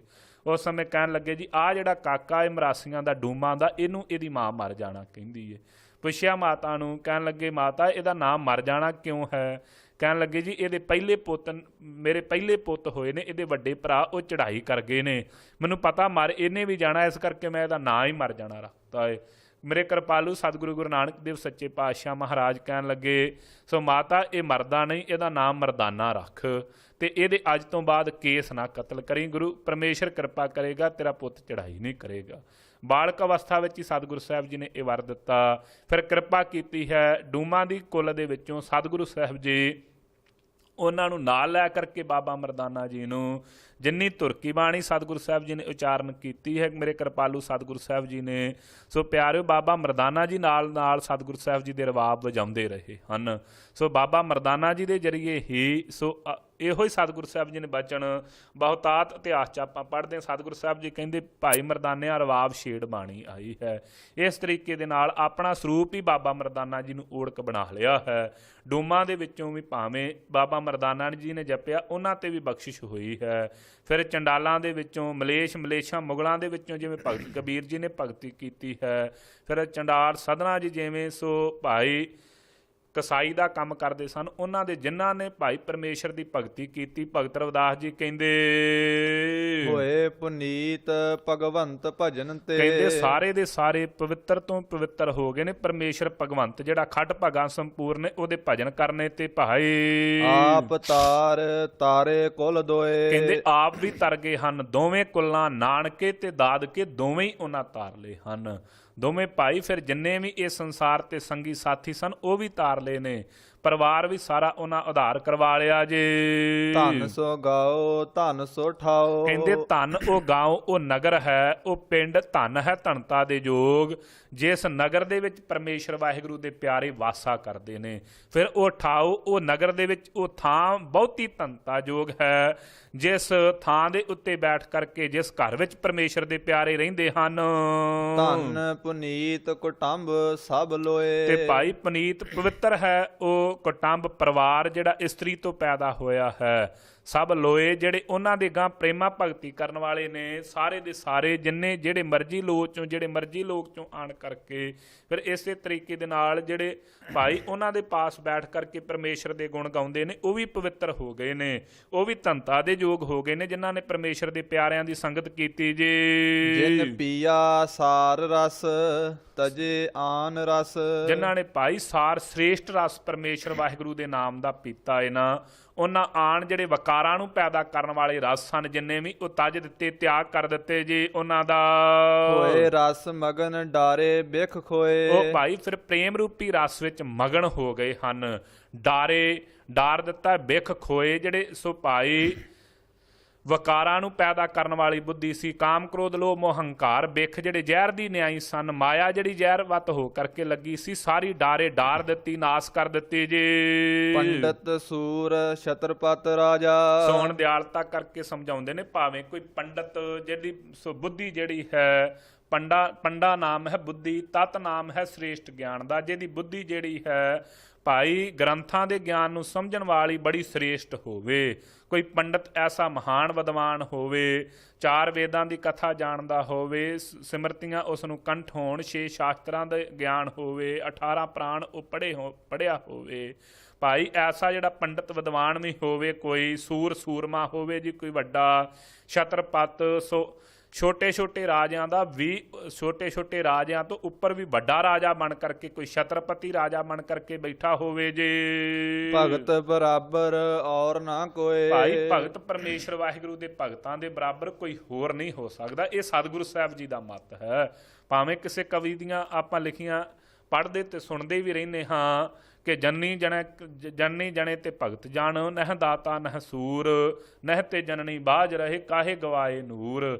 ਪਰ ਸਤਿਗੁਰੂ ਸਾਹਿਬ ਜੀ ਦਾ ਮਤ ਇਹ ਹੈ, ਭਾਵੇਂ ਕੋਈ ਕਿੱਡਾ ਮਰਜ਼ੀ ਵੀ ਸੂਰਮਾ ਹੈ, ਭਾਵੇਂ ਕਿੱਡਾ ਮਰਜ਼ੀ ਵੀ ਵਿਦਵਾਨ ਹੈ, ਭਾਵੇਂ ਕਿੱਡਾ ਮਰਜ਼ੀ ਵੀ ਰਾਜਾ ਹੈ, ਪਰ ਪਰਮੇਸ਼ਰ ਵਾਹਿਗੁਰੂ ਦੇ ਜਿਹੜੇ ਭਗਤ ਨੇ ਉਹਨਾਂ ਦੇ ਬਰਾਬਰ ਕਿਸੇ ਹੋਰ ਦੀ ਬਰਾਬਰਤਾ ਹੀ ਨਹੀਂ ਹੋ ਸਕਦੀ। ਪਰਮੇਸ਼ਰ ਵਾਹਿਗੁਰੂ ਦੇ ਭਗਤ ਪਰਮੇਸ਼ਰ ਦੇ ਦਰ ਤੇ ਪ੍ਰਵਾਨ ਹਨ, ਉਹੋ ਹੀ ਸੋਭਾ ਪਾਉਂਦੇ ਹਨ। ਉਹਨਾਂ ਦੀ ਵਡਿਆਈ, ਭਾਵੇਂ ਇਹਨਾਂ ਦੀ ਵੀ ਵਡਿਆਈ ਆਪੋ ਆਪਣੇ ਥਾਂ ਤੇ, ਸੂਰਮਿਆਂ ਦੀ, ਰਾਜਿਆਂ ਦੀ, ਛਤਰਪਤੀਆਂ ਦੀ, ਪੰਡਤ ਵਿਦਵਾਨਾਂ ਦੀ, ਪਰ ਪਰਮੇਸ਼ਰ ਦੇ ਪਿਆਰੇ ਭਗਤ ਦੇ ਬਰਾਬਰ ਕੋਈ ਨਹੀਂ ਹੋ ਸਕਦਾ ਜੀ। ਜੈਸੇ ਪੁਰੈਨ ਪਾਤ ਰਹਿ ਜਲ ਸਮੀਪ। ਕਹਿੰਦੇ ਭਾਈ ਜਿਵੇਂ ਸੋ ਚੌਪੱਤੀ ਦੇ ਪੱਤੇ ਜਿਹੜੇ ਹਨ ਭਾਵੇਂ ਜਲ ਦੇ ਪਾਸ ਹੀ ਰਹਿੰਦੇ ਨੇ, ਜਲ ਦੇ ਕੋਲ ਹੀ, ਪਰ ਜਲ ਤੋਂ ਨਿਰਲੇਪ ਰਹਿੰਦੇ ਹਨ। ਇਸੇ ਤਰੀਕੇ ਨਾਲ ਪਰਮੇਸ਼ਰ ਦੇ ਪਿਆਰੇ ਸੰਸਾਰ 'ਚ ਰਹਿੰਦੇ ਵੀ ਸੰਸਾਰ ਤੋਂ ਨਿਰਲੇਪ ਹਨ ਜੀ। ਧੰਨ ਰਵਿਦਾਸ ਜਨਮੇ ਜਾਗੋਏ। ਸੋ ਭਗਤ ਰਵਿਦਾਸ ਜੀ ਕਹਿੰਦੇ ਇਵੇਂ ਪਰਮੇਸ਼ਰ ਵਾਹਿਗੁਰੂ ਦੇ ਪਿਆਰੇ ਭਗਤ ਜਨਮ ਲੈ ਕਰਕੇ ਜਗ ਦੇ ਵਿੱਚ ਇਵੇਂ ਨਿਰਲੇਪ ਰਹਿੰਦੇ ਹਨ। ਬਾਣੀ ਸਦਨੇ ਕੀ ਰਾਗ ਬਿਲਾਵਲ, ਏਕ ਓੰਕਾਰ ਸਤਿਗੁਰ ਪ੍ਰਸਾਦ। ਨ੍ਰਿਪ ਕੰਨਿਆ ਕੇ ਕਾਰਨੈ, ਇੱਕ ਭਇਆ ਭੇਖ ਧਾਰੀ। ਸੋ ਭਾਈ ਭਗਤ ਸਦਨਾ ਜੀ ਦੀ ਹੁਣ ਇੱਥੋਂ ਸਤਿਗੁਰੂ ਸਾਹਿਬ ਜੀ ਪਾਵਨ ਗੁਰਬਾਣੀ ਆਰੰਭ ਸੋ ਇੱਕ ਸ਼ਬਦ ਉਚਾਰਨ ਕਰਕੇ ਬਿਲਾਵਲ ਰਾਗ ਦੀ ਸਮਾਪਤੀ ਕਰਨਗੇ। ਸੋ ਭਗਤ ਸਦਨਾ ਜੀ ਸੋ ਪਿਆਰੇ ਸੋ ਜਿਹੜਾ ਰੋੜੀ ਦਾ ਇਲਾਕਾ ਹੈਦਰਾਬਾਦ 'ਚ, ਉੱਥੇ ਭਗਤ ਸਦਨਾ ਜੀ ਹੋਏ ਹਨ। ਸੋ ਮੁਸਲਮਾਨਾਂ ਦੇ ਘਰ ਦਾ ਜਨਮ ਸੀ ਭਗਤ ਸਦਨਾ ਜੀ ਦਾ। ਇੱਥੇ ਰਹਿ ਕਰਕੇ ਕਾਰ ਇਹਨਾਂ ਦੀ ਕੀ ਸੀ, ਕਸਾਈ ਦਾ ਕੰਮ ਕਰਿਆ ਕਰਦੇ, ਕਸਾਈ ਪੁਣਾ ਕਰਕੇ ਸੋ ਉਦੋਂ ਗੁਜ਼ਾਰਾ ਕਰਦੇ ਭਗਤ ਸਦਨਾ ਜੀ। ਸੋ ਉੱਥੇ ਰਹਿ ਕਰਕੇ ਜਿਸ ਸਮੇਂ ਗੁਜ਼ਾਰਾ ਕਰਿਆ ਕਰਦੇ, ਇੱਕ ਦਿਨ ਸੋ ਏਕਾਦਸ਼ੀ ਦਾ ਬ੍ਰਤ ਆਉਣ ਵਾਲਾ ਸੀ, ਦਵਾਦਸ਼ੀ ਤੇ ਜਾ ਕਰਕੇ ਫੇਰ ਮਾਸ ਵਿਕਣਾ ਸੀ। ਏਕਾਦਸ਼ੀ ਤੋਂ ਇੱਕ ਦਿਨ ਪਹਿਲਾਂ ਰਾਤ ਨੂੰ ਕਹਿੰਦੇ ਸਾਰਾ ਹੀ ਮਾਸ ਭਗਤ ਸਦਨਾ ਜੀ ਪਾਸੋਂ ਵਿਕ ਗਿਆ ਹੈ। ਸੋ ਇੱਕ ਜਿਹੜਾ ਰਾਜੇ ਦਾ ਸਿਪਾਹੀ ਸੀ ਉਹ ਭਗਤ ਸਦਨਾ ਜੀ ਪਾਸ ਪੱਕਾ ਹੀ ਆਇਆ ਕਰਦਾ, ਉਹ ਆ ਗਿਆ। ਉਹ ਆਣ ਕੇ ਕਹਿਣ ਲੱਗਾ, ਕਹਿੰਦਾ ਜੀ ਮੈਨੂੰ ਮਾਸ ਦੇਵੋ, ਬੜਾ ਜ਼ਰੂਰੀ ਹੈ। ਉਸ ਸਮੇਂ ਕਹਿਣ ਲੱਗੇ ਭਾਈ ਹੁਣ ਮਾਸ ਤੇ ਸਾਰਾ ਮੁੱਕ ਗਿਆ ਹੈ, ਇੱਕ ਜਿੰਦਾ ਬੱਕਰਾ ਖੜਾ ਹੈ। ਉਸ ਸਮੇਂ ਵਿਚਾਰ ਕੀਤੀ ਵੀ ਜੇ ਹੁਣੇ ਇਹਨੂੰ ਮਾਰ ਦਿੱਤਾ ਤੇ ਇਹ ਮਾਸ ਜਿਹੜਾ ਖਰਾਬ ਹੋ ਜਾਵੇਗਾ ਕੱਲ ਤੱਕ, ਸੋ ਕੱਲ ਨੂੰ ਵਿਕਣਾ ਨਹੀਂਗਾ ਤੇ ਪਰਸੋਂ ਅਗਲੇ ਦਿਨ ਤੱਕ ਇਹਨੇ ਖਰਾਬ ਹੋ ਜਾਣਾ ਹੈ। ਉਸ ਸਮੇਂ ਵਿਚਾਰ ਕੀਤੀ ਕਿਉਂ ਨਾ ਮੈਂ ਇਹਦੇ ਗੁਪਤ ਅੰਗ ਜਿਹੜੇ ਵੱਢ ਕਰਕੇ ਇਹਨੂੰ ਦੇ ਦੇਵਾਂ ਤੇ ਇਹ ਜਾ ਕਰਕੇ ਇਹਦਾ ਵੀ ਸਰ ਜਾਵੇਗਾ ਤੇ ਬੱਕਰਾ ਵੀ ਸਹਿਕ ਦਾ ਕੱਲ ਦੀ ਦਿਹਾੜੀ ਕੱਢ ਜਾਵੇਗਾ ਤੇ ਪਰਸੋਂ ਇਹਨੂੰ ਮਾਰ ਕਰਕੇ ਤੇ ਇਹਦਾ ਮਾਸ ਜਿਹੜਾ ਦੇ ਦੇਵਾਂਗੇ। ਉਸ ਸਮੇਂ ਜਦੋਂ ਕਰਨ ਲੱਗੇ ਤੇ ਕਹਿੰਦੇ ਇਹ ਬੱਕਰੇ ਦੇ ਪਾਸ ਜਦੋਂ ਜਾ ਕਰਕੇ ਇਹਦੇ ਗੁਪਤ ਅੰਗਾਂ ਨੂੰ ਕੱਟਣ ਲੱਗੇ ਨੇ ਭਗਤ ਸਦਨਾ ਜੀ, ਤੇ ਇਹ ਬੱਕਰਾ ਹੱਸ ਪਿਆ ਅੱਗੋਂ। ਹੱਸਦੇ ਹੋਏ ਨੂੰ ਵੇਖ ਕਰਕੇ ਭਗਤ ਸਦਨਾ ਜੀ ਪੁੱਛਣ ਲੱਗੇ, ਕਹਿਣ ਲੱਗੇ ਭਾਈ ਤੂੰ ਹੱਸਦਾ ਕਿਉਂ ਹੈ? ਉਸ ਸਮੇਂ ਇਹ ਬੱਕਰੇ ਨੇ ਕਿਹਾ, ਕਹਿੰਦਾ ਸਦਨਿਆ ਬੜੇ ਜਨਮਾਂ ਤੋਂ ਕਦੀ ਤੂੰ ਮੇਰਾ ਸਿਰ ਕੱਟ ਦਿੰਦਾ ਸਾਂ, ਕਦੀ ਮੈਂ ਤੇਰਾ ਸਿਰ ਕੱਟ ਦਿੰਦਾ ਸਾਂ, ਪਰ ਸੱਜਣਾ ਅੱਜ ਨਵੀਂ ਭਾਜੀ ਚਾਣ ਲੱਗਾ, ਮੈਂ ਤੇ ਜਾਰੀ ਜਾਣੀ ਏ ਹੁਣ। ਪਰ ਵਿਚਾਰ ਕਰ ਇਹ ਭਾਜੀ ਤੈਨੂੰ ਅਗਾਂਹ ਅਗਲੇ ਜਨਮ 'ਚ ਮੈਂ ਤੇਰੇ ਪਾਸੋਂ ਆਪੇ ਹੀ ਲਾ ਲਵਾਂਗਾ, ਕੋਈ ਗੱਲ ਨਹੀਂ ਅਗਲੇ ਜਨਮ 'ਚ ਸਹੀ ਹੁਣ। ਉਸ ਸਮੇਂ ਭਗਤ ਸਦਨਾ ਜੀ ਨੇ ਉਹ ਜਿਹੜੀ ਛੁਰੀ ਸੀ ਸੁੱਟ ਦਿੱਤੀ ਹੱਥ ਵਿੱਚੋਂ। ਸੋ ਹੱਥ 'ਚੋਂ ਛੁਰੀ ਸੁੱਟ ਕੇ ਕਹਿਣ ਲੱਗੇ ਮੈਂ ਭਾਈ ਇਹ ਮਾੜਾ ਕਰਮ ਨਹੀਂ ਕਰਨਾ, ਮੈਂ ਜੀਵ ਹੱਤਿਆ ਨਹੀਂ ਕਰਨੀ। ਉਸ ਸਮੇਂ ਕੋਈ ਮਹਾਤਮਾ ਸਨ, ਉਹਨਾਂ ਨੇ ਆਣ ਕਰਕੇ ਆਖਿਆ ਸਦਨਿਆ ਜੇ ਤੂੰ ਇਹ ਭੈੜਾ ਕੰਮ ਤਿਆਗ ਹੀ ਦਿੱਤਾ ਤੇ ਪਰਮੇਸ਼ਰ ਦੀ ਭਗਤੀ ਵੀ ਨਾਲ ਕਰਨ ਲੱਗ ਪਾ। ਉਸ ਸਮੇਂ ਜਿਹੜੇ ਨਿਆਣੇ ਸਨ ਉਹ ਕਹਿਣ ਲੱਗੇ ਤੁਸੀਂ ਨਹੀਂ ਮਾਰਨਾ ਕਿਸੇ ਜੀਵ ਨੂੰ, ਨਾ ਮਾਰੋ, ਮਾਰੀ ਅਸੀਂ ਜਾਣੇ, ਤੁਸੀਂ ਦੁਕਾਨ ਤੇ ਬੈਠ ਕੇ ਵੇਚੀ ਜਾਇਆ ਕਰੋ, ਉੱਥੇ ਵੇਚਦੇ ਰਹਿਣਾ, ਪਰ ਮਨ ਵਿਰਾਗ ਦੇ ਵਿੱਚ ਹੀ ਰਹਿਣਾ। ਫਿਰ ਮਹਾਤਮਾ ਦੀ ਸੰਗਤ ਕਰਕੇ ਪਰਮੇਸ਼ਰ ਦੀ ਪ੍ਰੇਮਾ ਭਗਤੀ ਕਰਨ ਲੱਗੇ, ਉਹ ਵੀ ਕਾਰਜ ਤਿਆਗ ਹੀ ਦਿੱਤਾ ਭਗਤ ਸਦਨਾ ਜੀ ਨੇ। ਜਦੋਂ ਇਸ ਤਰੀਕੇ ਦੇ ਨਾਲ ਹੋਇਆ ਫਿਰ ਇੱਥੋਂ ਸੰਗਤਾਂ ਜਿਹੜੀਆਂ ਸਨ ਉਹ ਕਹਿੰਦੇ ਪ੍ਰਾਗਰਾਜ ਦੇ ਦਰਸ਼ਨ ਕਰਨ ਚੱਲੀਆਂ ਸਨ। ਜਦੋਂ ਦਰਸ਼ਨ ਕਰਨ ਲਈ ਚੱਲੀਆਂ ਉਹ ਕਹਿਣ ਲੱਗੇ ਸਦਨਿਆ ਆ ਤੂੰ ਕੰਮ ਤੇ ਛੱਡ ਹੀ ਦਿੱਤਾ ਭੈੜਾ, ਆ ਸਾਡੇ ਨਾਲ ਚੱਲ ਤੈਨੂੰ ਤੀਰਥਾਂ ਦੀ ਯਾਤਰਾ ਕਰਾ ਲਿਆਈਏ। ਉਸ ਸਮੇਂ ਇਹ ਭਗਤ ਸਦਨਾ ਜੀ ਵੀ ਨਾਲ ਇਹਨਾਂ ਦੇ ਤੁਰ ਪਏ, ਪਰਮੇਸ਼ਰ ਦੀ ਭਗਤੀ ਕਰਿਆ ਕਰਦੇ। ਸੋ ਮੁਸਲਮਾਨ ਔਖੇ ਸਨ, ਇਹਨਾਂ ਨੇ ਸਾਡੇ ਮਤ ਨੂੰ ਛੱਡ ਦਿੱਤਾ। ਹਿੰਦੂ ਔਖੇ ਸਨ, ਸਾਰੇ ਹੀ ਇਹਨਾਂ ਦੀ ਸੋ ਪਰਮੇਸ਼ਰ ਦੀ ਭਗਤੀ ਕਰਦੇ ਕਰਕੇ ਸਾਰੇ ਵੈਸ਼ਨੂ ਧਰਮ ਦੇ ਮਹਾਤਮਾ ਸਨ ਜਿਨ੍ਹਾਂ ਨੇ ਉਪਦੇਸ਼ ਦਿੱਤਾ ਸੀ। ਭਗਤੀ ਕਰਦੇ ਕਰਕੇ ਸਾਰੇ ਇਹਨਾਂ ਦੇ ਪੈਰਾਂ ਤੇ ਪੈਂਦੇ। ਇਹ ਕਾਜ਼ੀਆਂ ਤੇ ਬ੍ਰਾਹਮਣਾਂ ਨੂੰ ਬੜੀ ਈਰਖਾ ਹੋਈ ਭਗਤ ਸਦਨਾ ਜੀ ਤੋਂ। ਇਹ ਉਸ ਸਮੇਂ ਭਗਤ ਸਦਨਾ ਜੀ ਨੂੰ ਨਾਲ ਲੈ ਕਰਕੇ ਜਦੋਂ ਜਾ ਰਹੇ ਸਨ ਪ੍ਰਾਗਰਾਜ ਪਹੁੰਚੇ। ਇੱਥੇ ਇੱਕ ਮੁਗਲ ਦਾ ਰਾਜ ਸੀ, ਉਹਦਾ ਸੋ ਦਰਿਆ ਦੇ ਕੰਢੇ ਦੇ ਨਾਲ ਕੰਧ ਬਣਾਇਆ ਕਰਦਾ ਤੇ ਉਹ ਕੰਧ ਢਹਿ ਜਾਇਆ ਕਰਦੀ। ਸੋ ਉਸ ਸਮੇਂ ਜਾ ਕਰਕੇ ਬ੍ਰਾਹਮਣ ਇਹਨੂੰ ਕਹਿਣ ਲੱਗੇ, ਕਾਜੀ ਕਹਿਣ ਲੱਗੇ ਇਹ ਭਗਤ ਸਦਨਾ ਜੀ ਦੇ ਅਰਖਾਲੂ ਸਨ, ਉਹਨਾਂ ਵੇਖਿਆ ਇੱਥੇ ਇਹਨਾਂ ਦੀ ਬੜੀ ਮੰਨਤਾ ਪ੍ਰਾਗਰਾਜ 'ਚ ਵੀ ਹੋਣ ਡੈ ਪਈ ਏ। ਉਸ ਸਮੇਂ ਜਾ ਕੇ ਕਹਿਣ ਲੱਗੇ ਅਸੀਂ ਤੈਨੂੰ ਉਪਾਅ ਦੱਸਦੇ ਹਾਂ, ਤੇਰੀ ਕੰਧ ਬਲੀ ਮੰਗਦੀ ਹੈ, ਜਿਹੜੀ ਦਰਿਆ ਵਾਲੇ ਪਾਸੇ ਦੀ ਕੰਧ ਇੱਥੇ ਬਲੀ ਦਵੇਂਗਾ ਤੇ ਫਿਰ ਤੇਰੀ ਇਹ ਕੰਧ ਖਲੋ ਜਾਵੇਗੀ। ਰਾਜੇ ਕੰਨਾਂ ਦੇ ਕੱਚੇ ਹੁੰਦੇ ਨੇ, ਕਹਿੰਦੇ ਦੱਸੋ ਕਿਹਦੀ ਬਲੀ ਦਈਏ। ਤੁਸੀਂ ਜੇ ਇਹ ਗੱਲ ਦੱਸੀ ਅਗਲੀ ਵੀ ਦੱਸ ਦਵੋ ਕਿ ਹੁਣ ਬਲੀ ਮੈਂ ਕਿਹਦੀ ਦਵਾਂ। ਕਹਿਣ ਲੱਗੇ ਜਿਹੜਾ ਪਹਿਲਾਂ ਹੋਵੇ ਕਸਾਈ, ਫਿਰ ਕਸਾਈ ਪੁਣਾ ਛੱਡ ਕਰਕੇ ਤੇ ਪਰਮੇਸ਼ਰ ਦੀ ਕਰਦਾ ਹੋਵੇ ਭਗਤੀ, ਤੇ ਸਦਨਾ ਉਹਦਾ ਨਾਂ ਹੋਵੇ, ਉਹਨੂੰ ਇਹ ਕੰਧ 'ਚ ਖਿਲਾਰ ਕੇ ਤੇ ਕੰਧ 'ਚ ਚਣਵਾ ਦੇ, ਤੇ ਫਿਰ ਤੇਰੀ ਇਹ ਜਿਹੜੀ ਕੰਧ ਇਹ ਖਲੋ ਜਾਵੇਗੀ। ਉਸ ਸਮੇਂ ਜਦੋਂ ਇਸ ਤਰ੍ਹਾਂ ਕੀਤਾ, ਜਦੋਂ ਕਰਨ ਲੱਗੇ ਇਸ ਤਰੀਕੇ ਦੇ ਨਾਲ, ਸੋ ਉਸ ਸਮੇਂ ਪੁੱਛਿਆ ਜਾ ਕਰਕੇ ਰਾਜੇ ਦੇ ਸਿਪਾਹੀਆਂ ਨੇ, ਤੁਹਾਡੇ ਚੋਂ ਸਦਨਾ ਕੌਣ ਹੈ? ਭਗਤ ਜੀ ਨੇ ਕਿਹਾ ਅਸੀਂ ਹਾਂ। ਫੜ ਕੇ ਲੈ ਆਏ, ਲਿਆ ਕਰਕੇ ਕੰਧ 'ਚ ਚਿੰਨ ਲੱਗੇ, ਤੇ ਫਿਰ ਉਸ ਸਮੇਂ ਪਰਮੇਸ਼ਰ ਵਾਹਿਗੁਰੂ ਦੇ ਅੱਗੇ ਇਹ ਬੇਨਤੀ ਰੂਪ ਸੋ ਸ਼ਬਦ ਜਿਹੜਾ ਹੈ, ਜਿਹੜਾ ਆ ਰਹੀ ਹੈ ਕਥਾ ਜੀ ਦੀ, ਜਿਹੜਾ ਅੱਗੇ ਆਰੰਭ ਹੋ ਰਿਹਾ ਹੈ, ਇਹ ਭਗਤ ਸਦਨਾ ਜੀ ਨੇ ਪਰਮੇਸ਼ਰ ਵਾਹਿਗੁਰੂ ਦੇ ਪ੍ਰਥਾਏ ਉਚਾਰਨਾ ਕੀਤਾ ਹੈ। ਆਓ ਜਿਵੇਂ ਬੇਨਤੀ ਕਰ ਰਹੇ ਹਨ ਪਰਮੇਸ਼ਰ ਵਾਹਿਗੁਰੂ ਦੇ ਅੱਗੇ, ਸੋ ਪ੍ਰਾਗਰਾਜ ਦੇ ਅੰਦਰ ਇਹ ਸ਼ਬਦ ਉਚਾਰਨਾ ਕੀਤਾ। ਕਿਵੇਂ ਸੋ ਸਤਿਗੁਰੂ ਸਾਹਿਬ ਜੀ ਦੇ ਅੱਗੇ ਬੇਨਤੀ ਕਰਦੇ ਨੇ ਅਕਾਲ ਪੁਰਖ ਦੇ। ਆਓ ਸਰਵਣ ਕਰੀਏ ਜੀ। ਨ੍ਰਿਪ ਕੰਨਿਆ ਬਾਣੀ ਸਦਨੇ ਕੀ ਰਾਗ ਬਿਲਾਵਲ, ਇੱਕ ਓੰਕਾਰ ਸਤਿਗੁਰ ਪ੍ਰਸਾਦ। ਸੋ ਭਾਈ ਬਿਲਾਵਲ ਰਾਗ ਦੇ ਅੰਦਰ ਭਗਤ ਸਦਨਾ ਜੀ ਦੀ ਬਾਣੀ ਆਰੰਭ ਕਰਦੇ ਨੇ, ਮੰਗਲ ਕਰਦੇ ਨੇ। ਇੱਕ ਉਹ ਅਦਵੈਤ ਅਕਾਲ ਪੁਰਖ ਓੰਕਾਰ ਜੋ ਸਾਰਿਆਂ ਦਾ ਪ੍ਰਕਾਸ਼ਕ ਹੈ, ਪੂਰੇ ਗੁਰਾਂ ਦੀ ਕਿਰਪਾ ਦੁਆਰਾ ਜੋ ਪ੍ਰਾਪਤ ਹੁੰਦਾ ਹੈ ਜੀ। ਨ੍ਰਿਪ ਕੰਨਿਆ ਕੇ ਕਾਰਨੈ, ਸੋ ਪ੍ਰਮਾਣ ਦੇ ਕਰਕੇ ਪਰਮੇਸ਼ਰ ਅੱਗੇ ਬੇਨਤੀ ਕਰਦੇ ਨੇ। ਨ੍ਰਿਪ ਰਾਜੇ ਦੀ ਕੰਨਿਆ ਵਾਸਤੇ ਹੀ ਪਰਮੇਸ਼ਰ ਵਾਹਿਗੁਰੂ ਇੱਕ ਭਇਆ ਭੇਖ ਧਾਰੀ, ਇੱਕ ਭੇਖ ਧਾਰੀ ਨੇ ਭੇਖ ਧਾਰਨ ਕਰ ਲਿਆ ਸੀ। ਸੋ ਜਿਵੇਂ ਰਾਜੇ ਦੀ ਸੋ ਕੰਨਿਆ ਸੀ ਲੜਕੀ, ਜਿਹਨੇ ਮਨ 'ਚ ਪਰਨ ਕਰ ਲਿਆ ਸੀ, ਛੋਟੇ ਹੁੰਦੇ ਤੋਂ ਪਰਮੇਸ਼ਰ ਵਾਹਿਗੁਰੂ ਦੀ ਭਗਤੀ ਦੇ ਗੁਣ ਸੁਣਿਆ ਕਰਦੀ, ਉਹ 'ਚ ਪੜ੍ਹਨਾ, ਮਹਾਤਮਾ ਦੇ ਪਾਸੋਂ ਮਹਾਤਮਾ ਦੀ ਸੰਗਤ ਜਾਣਾ। ਉਹਨਾਂ ਨੇ ਦੱਸਣਾ ਕਿ ਜਿਹੜੇ ਵਿਸ਼ਨੂੰ ਜੀ ਨੇ ਐਵੇਂ ਐਵੇਂ ਅਵਤਾਰ ਧਾਰਨ ਕਰਕੇ ਤੇ ਆਪਣੇ ਭਗਤਾਂ ਦੀ ਰੱਖਿਆ ਕੀਤੀ ਹੈ। ਸੋ ਭਾਈ ਜਦੋਂ ਐਸੀ ਕਥਾ ਸੁਣਿਆ ਕਰਨੀ ਤੇ ਵਿਸ਼ਨੂੰ ਜੀ ਦੇ ਨਾਲ ਬੜਾ ਅਥਾਹ ਪ੍ਰੇਮ ਹੋ ਆਇਆ ਇਸ ਲੜਕੀ ਨੂੰ ਬਚਪਨ ਤੋਂ ਹੀ। ਜਿਸ ਸਮੇਂ ਵੱਡੀ ਹੋਈ, ਵਿਆਹਯੋਗ ਹੋਈ, ਸੋ ਰਾਜੇ ਨੇ ਇੱਕ ਦਿਨ ਆਪਣੀ ਪਟਰਾਣੀ ਨਾਲ ਵਿਚਾਰ ਕੀਤੀ, ਆਪਣੀ ਧਰਮ ਪਤਨੀ ਨਾਲ, ਕਿ ਆਪਾਂ ਆਪਣੀ ਲੜਕੀ ਦਾ ਆਨੰਦ ਕਾਰਜ ਕਰ ਦਈਏ, ਹੁਣ ਵਿਆਹ ਕਰ ਦਈਏ ਇਹਦਾ। ਉਸ ਸਮੇਂ ਇਹ ਲੜਕੀ ਦੇ ਨਾਲ ਇਹਦੀ ਮਾਤਾ ਨੇ ਗੱਲ ਕੀਤੀ, ਕਹਿਣ ਲੱਗੀ ਪੁੱਤਰੀ ਤੇਰਾ ਆਨੰਦ ਕਾਰਜ, ਤੇਰਾ ਵਿਆਹ ਕਰ ਦੇਣਾ, ਹੁਣ ਤੇਰੇ ਪਿਤਾ ਜੀ ਫਿਕਰ ਕਰਦੇ ਨੇ। ਕਹਿਣ ਲੱਗੀ ਮਾਤਾ ਮੈਂ ਤੇ ਵਿਆਹ ਕਰਾਵਾਂਗੀ ਤੇ ਕੇਵਲ ਵਿਸ਼ਨੂੰ ਜੀ ਨਾਲ ਕਰਵਾਵਾਂਗੀ, ਮੈਂ ਕਿਸੇ ਹੋਰ ਨਾਲ ਨਹੀਂ ਕਰਾਉਣਾ ਵਿਆਹ, ਮੈਂ ਉਹਨਾਂ ਦੀ ਪ੍ਰੇਮਾ ਭਗਤੀ ਕਰਿਆ ਕਰਾਂਗੀ। ਉਸ ਸਮੇਂ ਰਾਜਾ ਮਨ 'ਚ ਸੋ ਹੈਰਾਨ ਵੀ ਹੋਇਆ ਪਰ ਖੁਸ਼ੀ ਵੀ ਕੀਤੀ, ਚਲੋ ਮੇਰੀ ਧੀ ਜਿਹੜੀ ਪਰਮੇਸ਼ਰ ਦੀ ਭਗਤੀ ਕਰੇਗੀ। ਇਹ ਭਗਤੀ ਕਰਨ ਲੱਗੇ। ਇੱਥੇ ਇਲਾਕੇ ਦਾ ਰਹਿਣ ਵਾਲਾ ਇੱਕ ਸੀ ਸੁਨਿਆਰਾ, ਉਹਦਾ ਨਾਮ ਸੀ ਕਾਲਾ। ਉਹਨੇ ਆਪਣੇ ਮਿੱਤਰ ਤਰਖਾਨ ਨਾਲ ਸਲਾਹ ਕੀਤੀ, ਕਹਿਣ ਲੱਗਾ ਭਾਈ ਵੇਖ ਵਿਚਾਰ ਕਰ, ਸੋ ਮੇਰਾ ਸੋ ਇਹ ਰਾਜੇ ਦੀ ਲੜਕੀ ਜਿਹੜੀ ਹੈ, ਮੇਰਾ ਮਨ ਉਹ 'ਤੇ ਮੋਹਿਤ ਹੋ ਗਿਆ, ਪਰ ਮੈਨੂੰ ਪਤਾ ਲੱਗਾ ਹੈ ਕਿ ਉਹ ਵਿਸ਼ਨੂੰ ਜੀ ਦੀ ਭਗਤ ਨਹੀਂ ਹੈ, ਉਹ ਵਿਸ਼ਨੂੰ ਦਾ ਹੀ ਸੋ ਪ੍ਰੇਮ ਉਹਦੇ ਮਨ 'ਚ ਲੱਗਾ ਹੋਇਆ ਹੈ। ਉਸ ਸਮੇਂ ਤਰਖਾਨ ਕਹਿਣ ਲੱਗਾ, ਕਹਿੰਦਾ ਮੈਂ ਤੈਨੂੰ ਗਰੜ ਬਣਾ ਦਿੰਦਾ ਆ ਤੇ ਨਾਲ ਬਾਹਾਂ 2 ਲੱਕੜ ਦੀਆਂ ਲਾ ਦਿੰਦਾ ਹੈ, ਤੇ ਐਸੀ ਸ਼ਕਤੀ ਉਹ 'ਚ ਪਾ ਦੇਵਾਂਗਾ ਕਿ ਉੱਡ ਕੇ ਇੱਕ ਵਾਰੀ ਉਹਦੇ ਮਹਿਲਾਂ ਤੱਕ ਚਲਿਆ ਜਾਵੇਗਾ।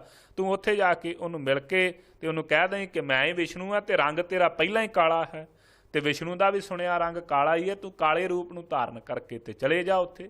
ਉਸ ਸਮੇਂ ਜਦੋਂ ਇਹਨੇ ਭਾਈ ਐਵੇਂ ਇਹਨਾਂ ਨੇ ਵਿਚਾਰ ਕੀਤੀ, ਉਹਨੇ ਭੇਖ ਐਸਾ ਬਣਾ ਲਿਆ, ਭੇਖ ਬਣਾ ਕਰਕੇ ਤੇ ਇਹ ਰਾਜੇ ਦੀ ਲੜਕੀ ਦੇ ਪਾਸ ਇਹ ਜਿਹੜਾ ਵਕਾਰੀ ਪੁਰਸ਼ ਸੀ ਪਹੁੰਚਿਆ, ਜਾ ਕਰਕੇ ਕਿਹਾ ਲੈ ਤੇਰੀ ਭਗਤੀ ਤੋਂ ਪ੍ਰਸੰਨ ਹੋ ਕਰਕੇ 4 ਬਾਹਾਂ ਲਾਈਆਂ ਹੋਈਆਂ ਸਨ ਇਹਨੇ 2 ਲੱਕੜ ਦੀਆਂ ਬਣਾ ਕਰਕੇ, 2 ਤੇ ਹੈਗੀਆਂ ਹੀ ਸਨ। ਉਸ ਸਮੇਂ ਗਰੜ ਤੇ ਸਵਾਰ ਹੋ ਕਰਕੇ ਨਕਲੀ ਗਰੜ ਬਣਾ ਕਰਕੇ ਤੇ ਗਿਆ, ਕਹਿੰਦਾ ਲੈ ਫੜ ਤੇਰੀ ਸਾਰੀ ਜਿਹੜੀ ਭਗਤੀ ਦਾ ਫਲ ਦੇਣ ਵਾਸਤੇ ਤੈਨੂੰ ਆ ਗਿਆ ਹਾਂ।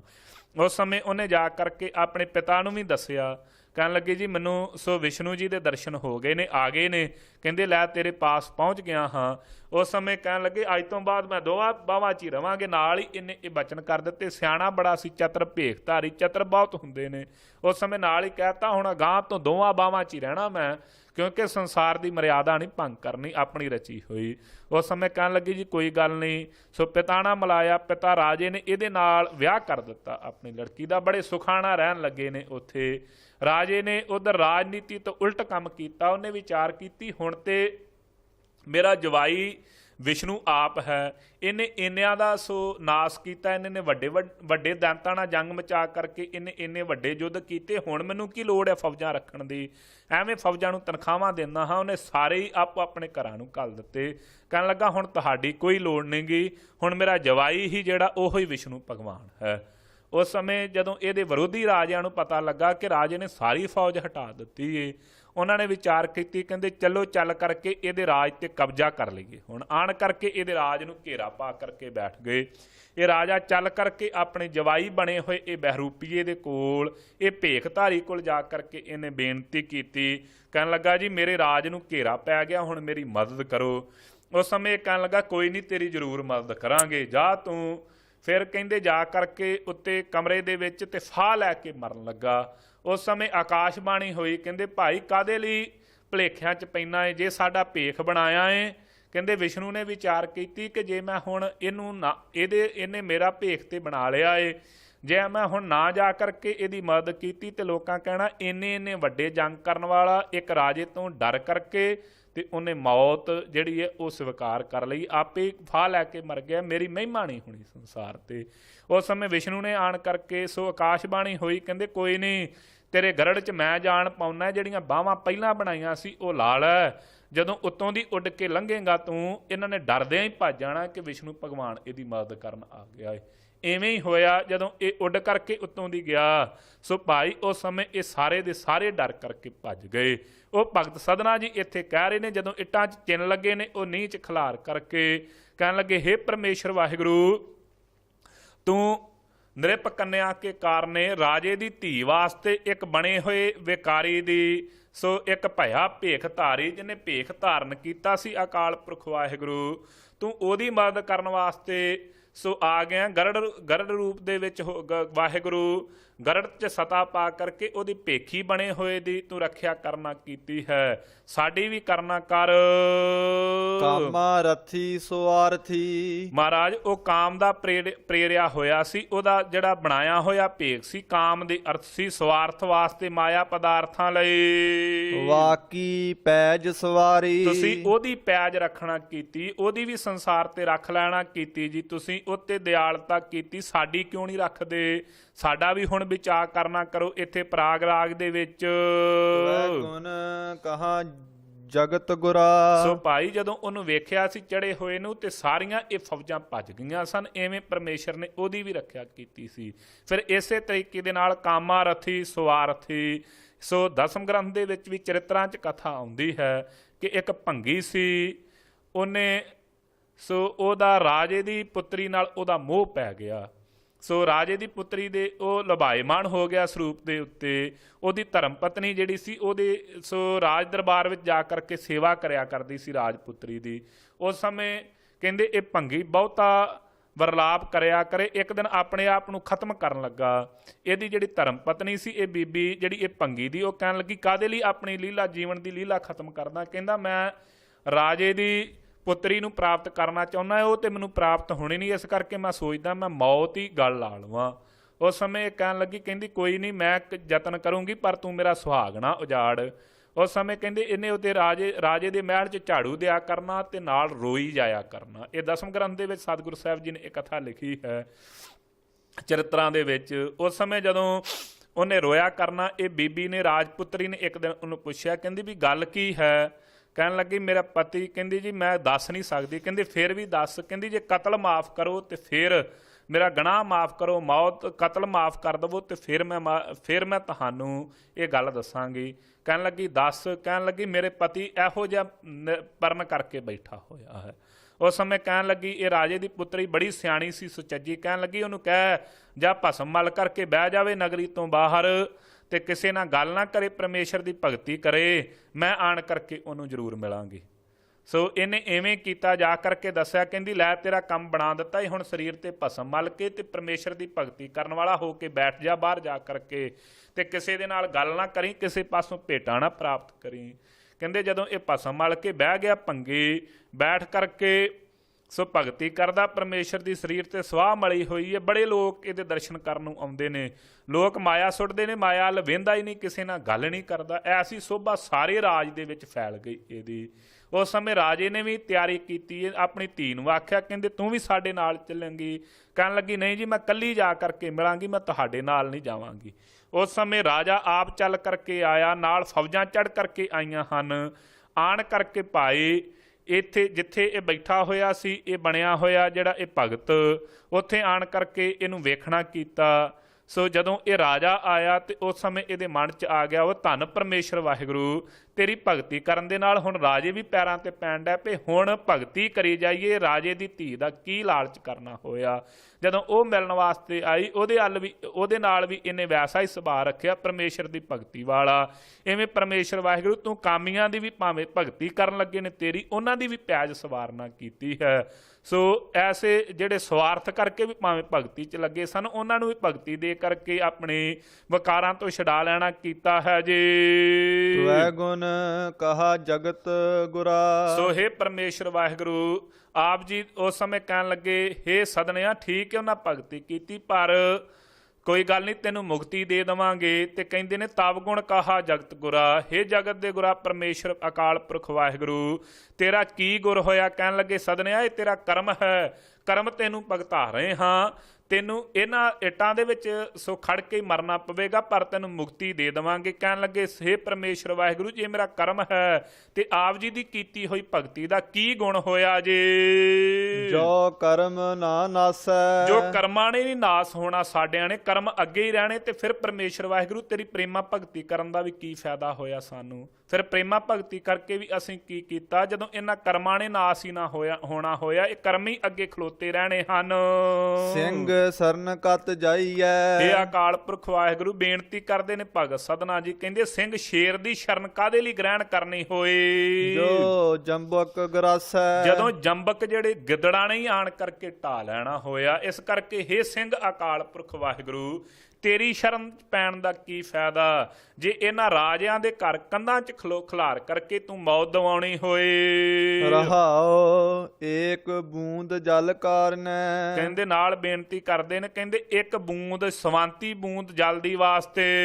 ਚਾਤ੍ਰਿਕ ਦੁਖ ਪਾਵੈ। ਚਾਤ੍ਰਿਕ ਪਪੀਆ ਦੁੱਖ ਪਾ ਪਾ ਕਰਕੇ ਮਰ ਜਾਵੇ ਜੀ। ਪ੍ਰਾਨ ਗਏ ਸਾਗਰ ਮਿਲੈ। ਤੇ ਪਰਮੇਸ਼ਰ ਵਾਹਿਗੁਰੂ ਜਦੋਂ ਪ੍ਰਾਣ ਨਾਸ ਹੋ ਜਾਣ ਤੇ ਉਹਨੂੰ ਚੁੱਕ ਕਰਕੇ ਕੋਈ ਸਵਾਂਤੀ ਬੂੰਦਾਂ ਦੇ ਸਾਗਰ ਸਮੁੰਦਰ ਵਿੱਚ, ਜਿੱਥੇ ਸਾਰਾ ਜਾਲੀ ਸਵਾਂਤੀ ਹੋਵੇ, ਉੱਥੇ ਖੜ ਕਰਕੇ ਸਵਾਂਤੀ ਬੂੰਦਾਂ ਦਾ ਹੋਵੇ, ਉੱਥੇ ਖੜ ਕੇ ਰੱਖ ਦਵੇ ਜੀ। ਹੁਣ ਕਾਮ ਨਾ ਆਵੇ। ਫਿਰ ਮਹਾਰਾਜ ਕਿਹੜੇ ਕੰਮ ਆਵੇਗਾ? ਇਸੇ ਤਰੀਕੇ ਦੇ ਨਾਲ ਹੁਣ ਲੋੜ ਹੈ ਤੁਹਾਡੀ। ਏਕ ਬੂੰਦ ਜਲ ਕਾਰਨ ਹੈ, ਚਾਤ੍ਰਿਕ ਦੁੱਖ ਪਾਵੈ, ਪ੍ਰਾਣ ਗਏ ਸਾਗਰ ਮਿਲਿਆ, ਫੁਣ ਕਾਮ ਨਾ ਆਵੇ। ਇਸੇ ਤਰੀਕੇ ਦੇ ਨਾਲ ਭਗਤ ਸਦਨਾ ਜੀ ਬੇਨਤੀ ਕਰਦੇ ਨੇ, ਮਹਾਰਾਜ ਲੋੜ ਹੁਣ ਹੈ ਤੁਹਾਡੀ, ਮਰਿਆ ਹੋਇਆਂ ਨੂੰ ਆਣ ਕਰਕੇ ਮਿਲੋਗੇ, ਫਿਰ ਕਿਹੜੇ ਕੰਮ ਆਵੇਗਾ? ਫਿਰ ਮੁਕਤੀ ਕਿਸ ਕੰਮ ਦੇ ਜੇ? ਪ੍ਰਾਨ ਜੋ ਥਾਕੇ ਥਿਰ ਨਹੀਂ। ਸੋ ਹੇ ਪਰਮੇਸ਼ਰ ਵਾਹਿਗੁਰੂ, ਇਹ ਜਿਹੜੇ ਪ੍ਰਾਣ ਥੱਕੇ ਹੋਏ ਨੇ, ਥਿਰ ਨਹੀਂ ਰਹਿਣ ਵਾਲੇ, ਕੈਸੇ ਬਿਰਮਾਵੋ। ਇਹਨਾਂ ਨੂੰ ਕਿਸ ਤਰੀਕੇ ਦੇ ਨਾਲ ਬਰਮਾਵੋ, ਸਮਝਾਉਣਾ ਕਰੀਏ, ਰੋਕਣਾ ਕਰੀਏ ਜੇ।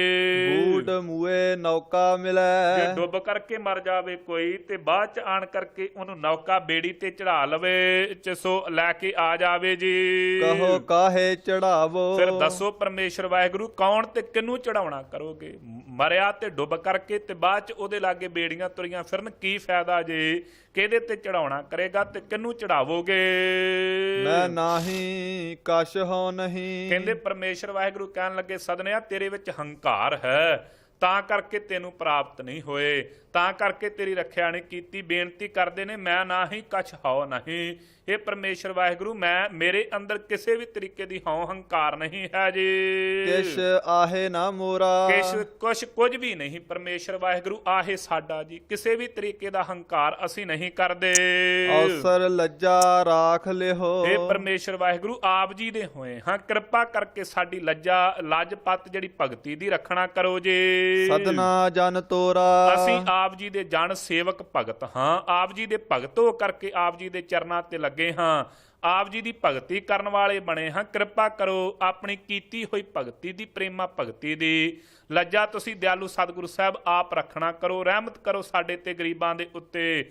ਤੁਹਾਡੇ ਭਗਤ ਹਾਂ, ਇਸ ਕਰਕੇ ਸਾਡੀ ਲੱਜਾ ਰੱਖੋ। ਜਦੋਂ ਇਹ ਬੇਨਤੀ ਰੂਪੀ ਸ਼ਬਦ ਜਿਹੜਾ ਭਗਤ ਸਧਨਾ ਜੀ ਨੇ ਉਚਾਰਨ ਕੀਤਾ, ਕਹਿੰਦੇ ਉਦੋਂ ਅਕਾਲ ਪੁਰਖ ਵਾਹਿਗੁਰੂ ਨੇ ਐਸੀ ਕਿਰਪਾ ਕੀਤੀ ਹੈ, ਐਸੀ ਰਹਿਮਤ ਕੀਤੀ ਹੈ ਭਾਈ, ਇਹ ਜਿਹੜੀ ਸਾਰੀ ਦੀ ਸਾਰੀ ਕੰਧ ਸੀ, ਇੱਕਦਮ ਐਸੀ ਹਵਾ ਆਈ ਕਿ ਇਹ ਸਾਰੀ ਢੱਠ ਗਈ ਤੇ ਇੱਟਾਂ ਉੱਡ ਉੱਡ ਕੇ ਜਿਹੜੇ ਨਿੰਦਕ ਸਨ, ਜਿਹੜੇ ਇਹ ਰਾਜੇ ਦੇ ਸਿਪਾਹੀ ਸਨ, ਇਹਨਾਂ ਦੇ ਜਾ ਕੇ ਵੱਜੀਆਂ, ਫਿਰ ਸਾਰੇ ਭਗਤ ਸਧਨਾ ਜੀ ਦੇ ਚਰਨਾਂ ਤੇ ਪੈ ਗਏ। ਇਵੇਂ ਪਰਮੇਸ਼ਰ ਵਾਹਿਗੁਰੂ ਨੇ ਆਪਣੇ ਪਿਆਰੇ ਭਗਤ ਦੇ ਆਪ ਰੱਖਿਆ ਕੀਤੀ ਹੈ। ਇਵੇਂ ਦਿਆਲਤਾ ਦੇ ਘਰ ਵਿੱਚ ਆਪ ਉਨ ਭਗਤ ਸਧਨਾ ਜੀ ਨੂੰ ਬਚਾਉਣਾ ਕੀਤਾ ਹੈ ਜੀ।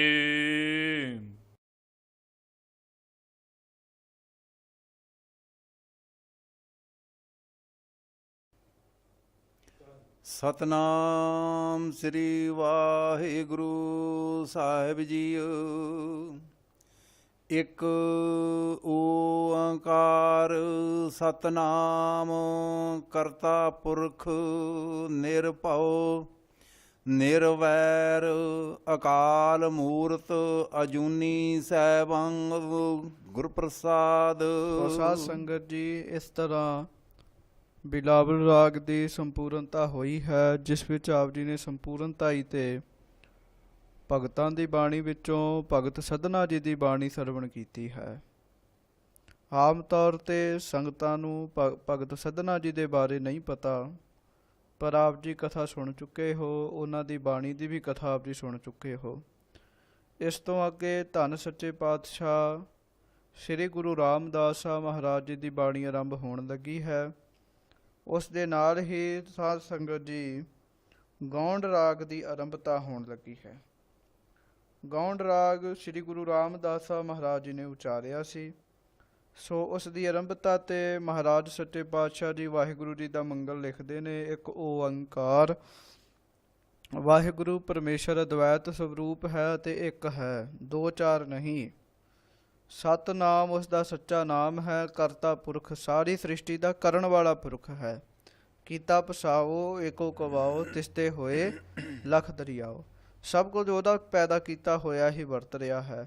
ਨਿਰਭਉ ਨਿਰਵੈਰ, ਕਹਿਣ ਲੱਗੇ ਉਹ ਵਾਹਿਗੁਰੂ ਪਰਮੇਸ਼ਰ ਨਿਰਭਉ ਹੈ, ਉਸਨੂੰ ਕਿਸੇ ਤੋਂ ਡਰ ਨਹੀਂ ਲੱਗਦਾ।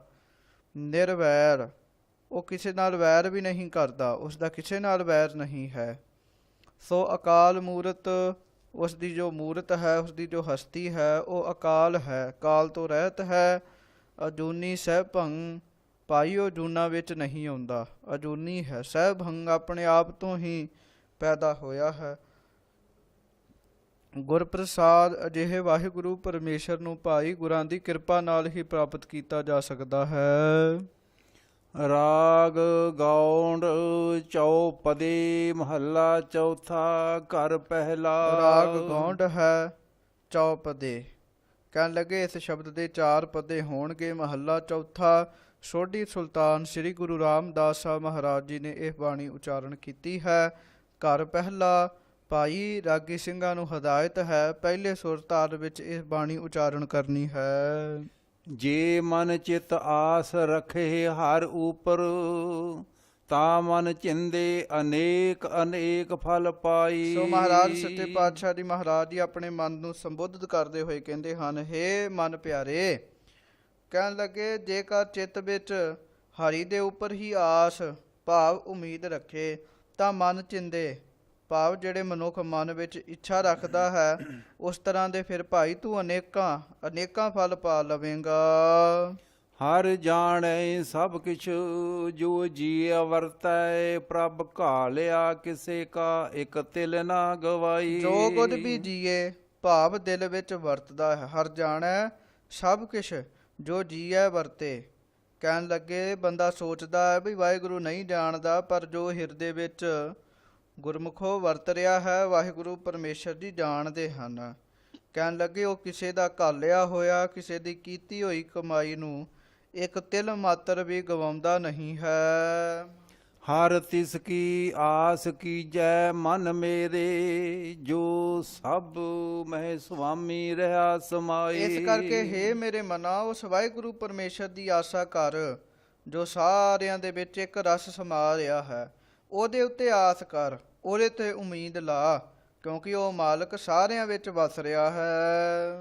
ਮੇਰੇ ਮਨ ਆਸਾ ਕਰ ਜਗਦੀਸ਼ ਗੁਸਾਈ। ਸੋ ਹੇ ਮੇਰੇ ਮਨਾ, ਜੇ ਆਸਾ ਉਮੀਦ ਕਰਨੀ ਵੀ ਹੈ ਤੇ ਜਗਤ ਦੇ ਈਸ਼, ਜਗਤ ਦੇ ਮਾਲਕ ਵਾਹਿਗੁਰੂ ਪਰਮੇਸ਼ਰ ਦੀ ਆਸਾ ਕਰ।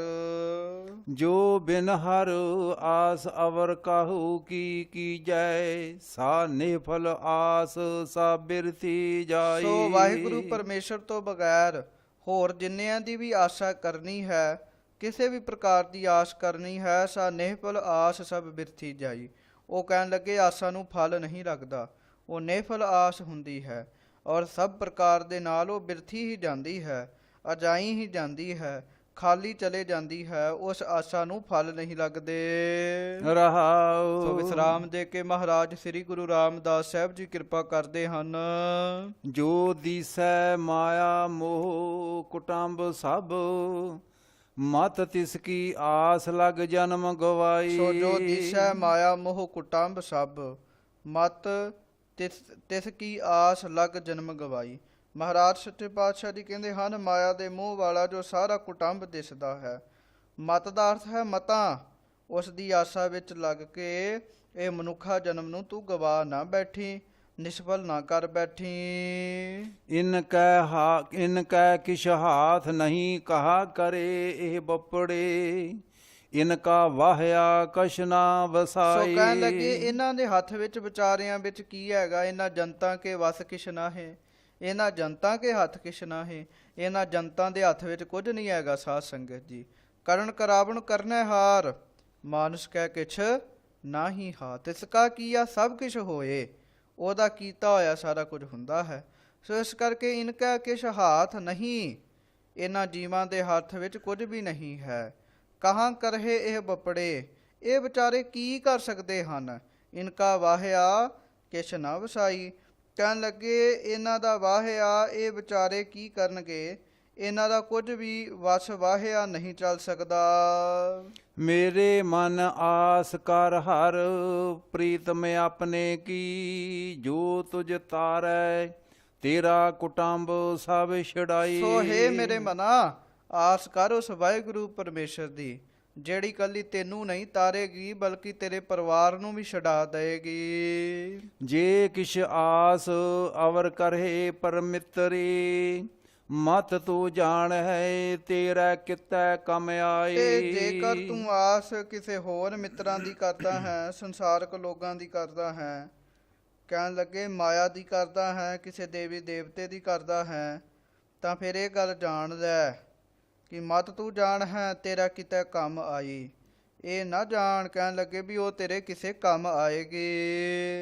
ਇਹ ਆਸ ਪਰਮਿਤਰੇ ਭਾਉ ਦੂਜਾ ਹੈ, ਖਿਨ ਮਹਿ ਝੂਠ ਬਿਨਸ ਸਭ ਸੋ ਜਾਈ। ਇਹ ਜਿਹੜੀ ਆਸ ਹੈ ਪਰਮਿਤਰੀ ਆਸ, ਮਾਇਆ ਦੀ ਆਸ ਹੈ, ਕਹਿਣ ਲੱਗੇ ਇਹ ਝੂਠਾ ਭਉ ਹੈ, ਦਵੈਤ ਭਾਵ ਹੈ। ਮਾਇਆ ਰਚਿਤ ਝੂਠੇ ਪਦਾਰਥ ਖਿਨ ਵਿੱਚ ਹੀ ਸਾਰੇ ਭਾਈ ਬਿਨਸ ਜਾਣ ਵਾਲੇ ਹਨ, ਖਤਮ ਹੋ ਜਾਣ ਵਾਲੇ ਹਨ। ਮੇਰੇ ਮਨ ਆਸਾ ਕਰ ਹਰ ਪ੍ਰੀਤਮ ਸਾਚੇ ਕੀ, ਜੋ ਤੇਰਾ ਘਾਲਿਆ ਸਭ ਥਾਏ ਪਾਈ। ਸੋ ਕਹਿਣ ਲੱਗੇ ਹੇ ਮੇਰੇ ਮਨਾ, ਆਸਾ ਕਰ ਉਸ ਵਾਹਿਗੁਰੂ ਪਰਮੇਸ਼ਰ ਦੀ, ਜੋ ਕਿ ਤੇਰਾ ਘਾਲਿਆ ਹੋਇਆ ਸਭ ਪ੍ਰਕਾਰ ਦੀ ਘਾਲਣਾ ਨੂੰ ਥਾਏ ਪਾਏਗੀ। ਕਿਉਂਕਿ ਬੰਦੇ ਕੀ ਜੋ ਲੇਵੈ ਓਟ, ਦੀਨ ਦੁਨੀ ਮਹਿ ਤਾਕੋ ਤੋਟ। ਮਨੁੱਖਾਂ ਦੀ ਆਸ ਲੈਣ ਵਾਲੇ ਫਿਰ ਦੀਨ ਦੁਨੀਆ ਵਿੱਚ ਤੋਟ ਹੀ ਆਉਂਦੀ ਹੈ, ਪਰ ਇੱਕ ਵਾਹਿਗੁਰੂ ਦੀ ਆਸ ਚਲੇ ਰੱਖਦੇ ਹਨ, ਰਾਜੇ ਦੀ ਆਸ ਰੱਖ ਲੈਂਦੇ ਹਨ, ਤਾਂ ਫਿਰ ਨਿੱਕੇ ਨਿੱਕੇ ਵਜ਼ੀਰਾਂ ਦੀ ਲੋੜ ਨਹੀਂ ਹੁੰਦੀ।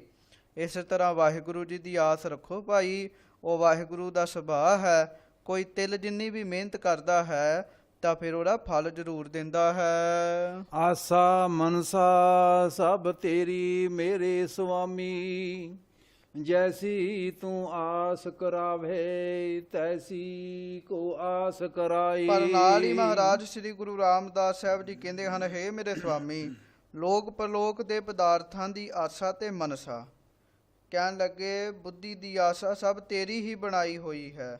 ਜਿਹੋ ਜਿਹੀ ਤੂੰ ਆਸ ਕਰਾਉਂਦਾ ਹੈ, ਉਹੋ ਜਿਹੀ ਹੀ ਜੀਵ ਫਿਰ ਆਪ ਆਸਾ ਕਰਦੇ ਹਨ। ਕਿਛ ਕਿਸੀ ਕੈ ਹੱਥ ਨਾਹੀ ਮੇਰੇ ਸੁਆਮੀ, ਐਸੀ ਮੇਰੇ ਸਤਿਗੁਰ ਬੂਝ ਬੁਝਾਈ। ਉਹ ਮੇਰੇ ਸਤਿਗੁਰਾਂ ਨੇ ਮੈਨੂੰ ਇਹ ਗੱਲ ਸਮਝਾਈ ਹੈ, ਸਿੱਖਿਆ ਦਿੱਤੀ ਹੈ, ਹੇ ਮੇਰੇ ਮਾਲਕ ਜੀ, ਕਿਸੇ ਦੇ ਹੱਥ ਵਿੱਚ ਕੁਝ ਵੀ ਨਹੀਂ ਹੈਗਾ। ਜੇ ਬੰਦੇ ਦੇ ਮਨ ਵਿੱਚ ਫੁਰਨਾ ਵੀ ਬਣਨਾ ਹੈ ਨਾ, ਤੇ ਤੁਹਾਡਾ ਬਣਾਇਆ ਹੋਇਆ ਫੁਰਨਾ ਹੀ ਬਣਨਾ ਹੈ। ਹਾਂਜੀ। ਜਨ ਨਾਨਕ ਕੀ ਆਸ ਤੂੰ ਜਾਣਹਿ, ਹਰ ਦਰਸ਼ਨ ਦੇਖ ਹਰ ਦਰਸ਼ਨ ਤ੍ਰਿਪਤਾਈ। ਸੋ ਮਹਾਰਾਜ ਸੱਚੇ ਪਾਤਸ਼ਾਹ ਜੀ ਕਹਿਣ ਲੱਗੇ, ਦਾਸਾਂ ਦੀ ਆਸਾ ਤੇ ਤੂੰ ਜਾਣਦਾ ਹੀ ਹੈ। ਸਾਡੀ ਕੀ ਆਸਾ ਹੈ?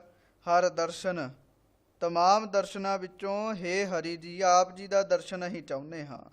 ਆਪ ਜੀ ਦਾ ਦਰਸ਼ਨ ਵੇਖ ਕੇ ਹੀ ਅਸੀਂ ਤ੍ਰਿਪਤ ਹੁੰਦੇ ਹਾਂ। ਜਾਂ ਹੇ ਹਰੀ ਜੀ, ਆਪਣਾ ਦਰਸ਼ਨ ਦਿਓ। ਜੋ ਕਹਿਣ ਲੱਗੇ, ਤਮਾਮ ਦਰਸ਼ਨਾਂ ਦੇ ਦੇਖਣ ਨਾਲੋਂ ਸਭ ਤੋਂ ਵੱਡਾ ਦਰਸ਼ਨ ਹੈ।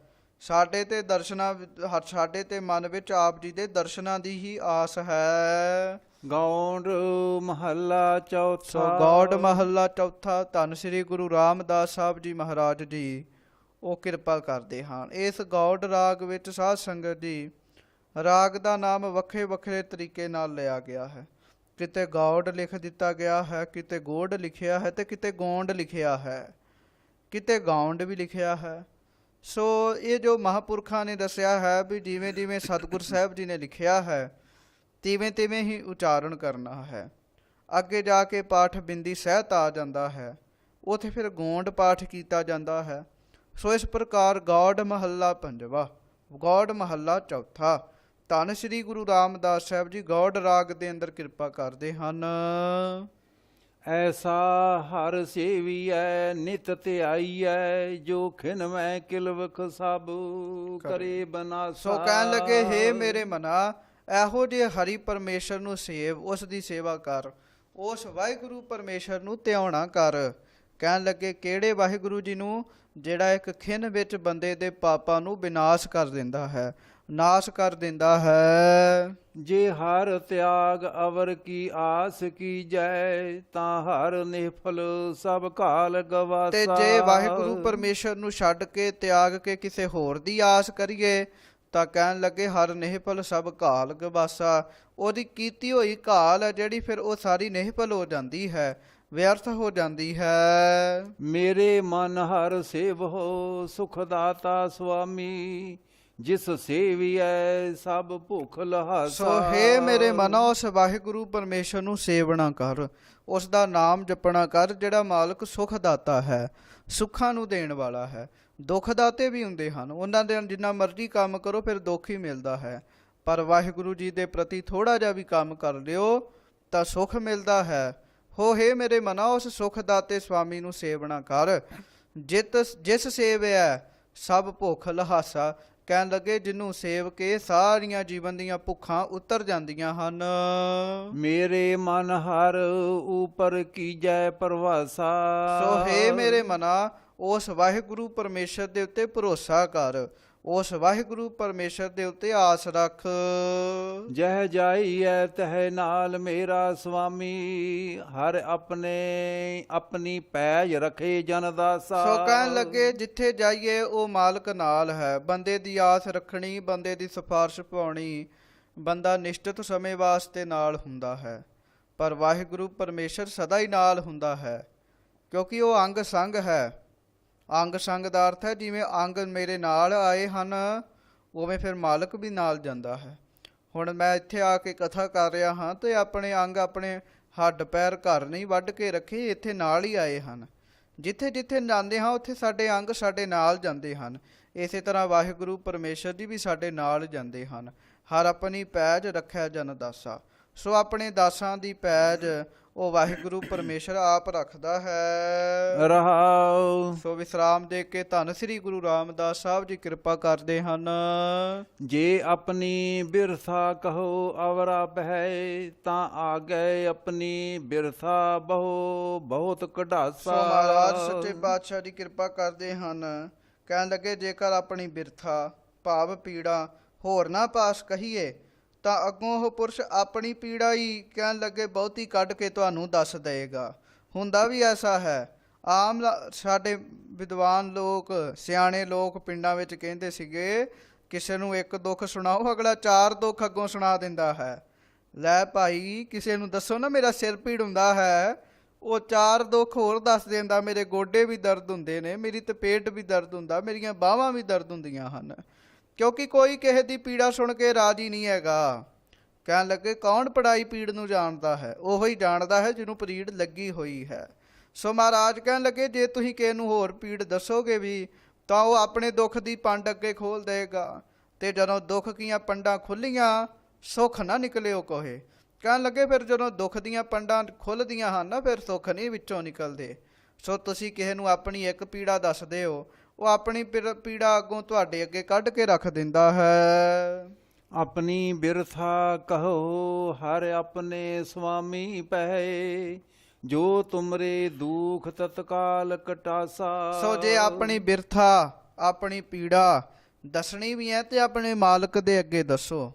ਆਪਣੇ ਮਾਲਕ ਨੂੰ ਆਖੋ, ਆਪਣੇ ਸੁਆਮੀ ਨੂੰ ਆਖੋ। ਕਿਉਂ? ਜੋ ਤੁਮਰੇ ਦੁੱਖ ਤਤਕਾਲ ਕਟਾਸਾ।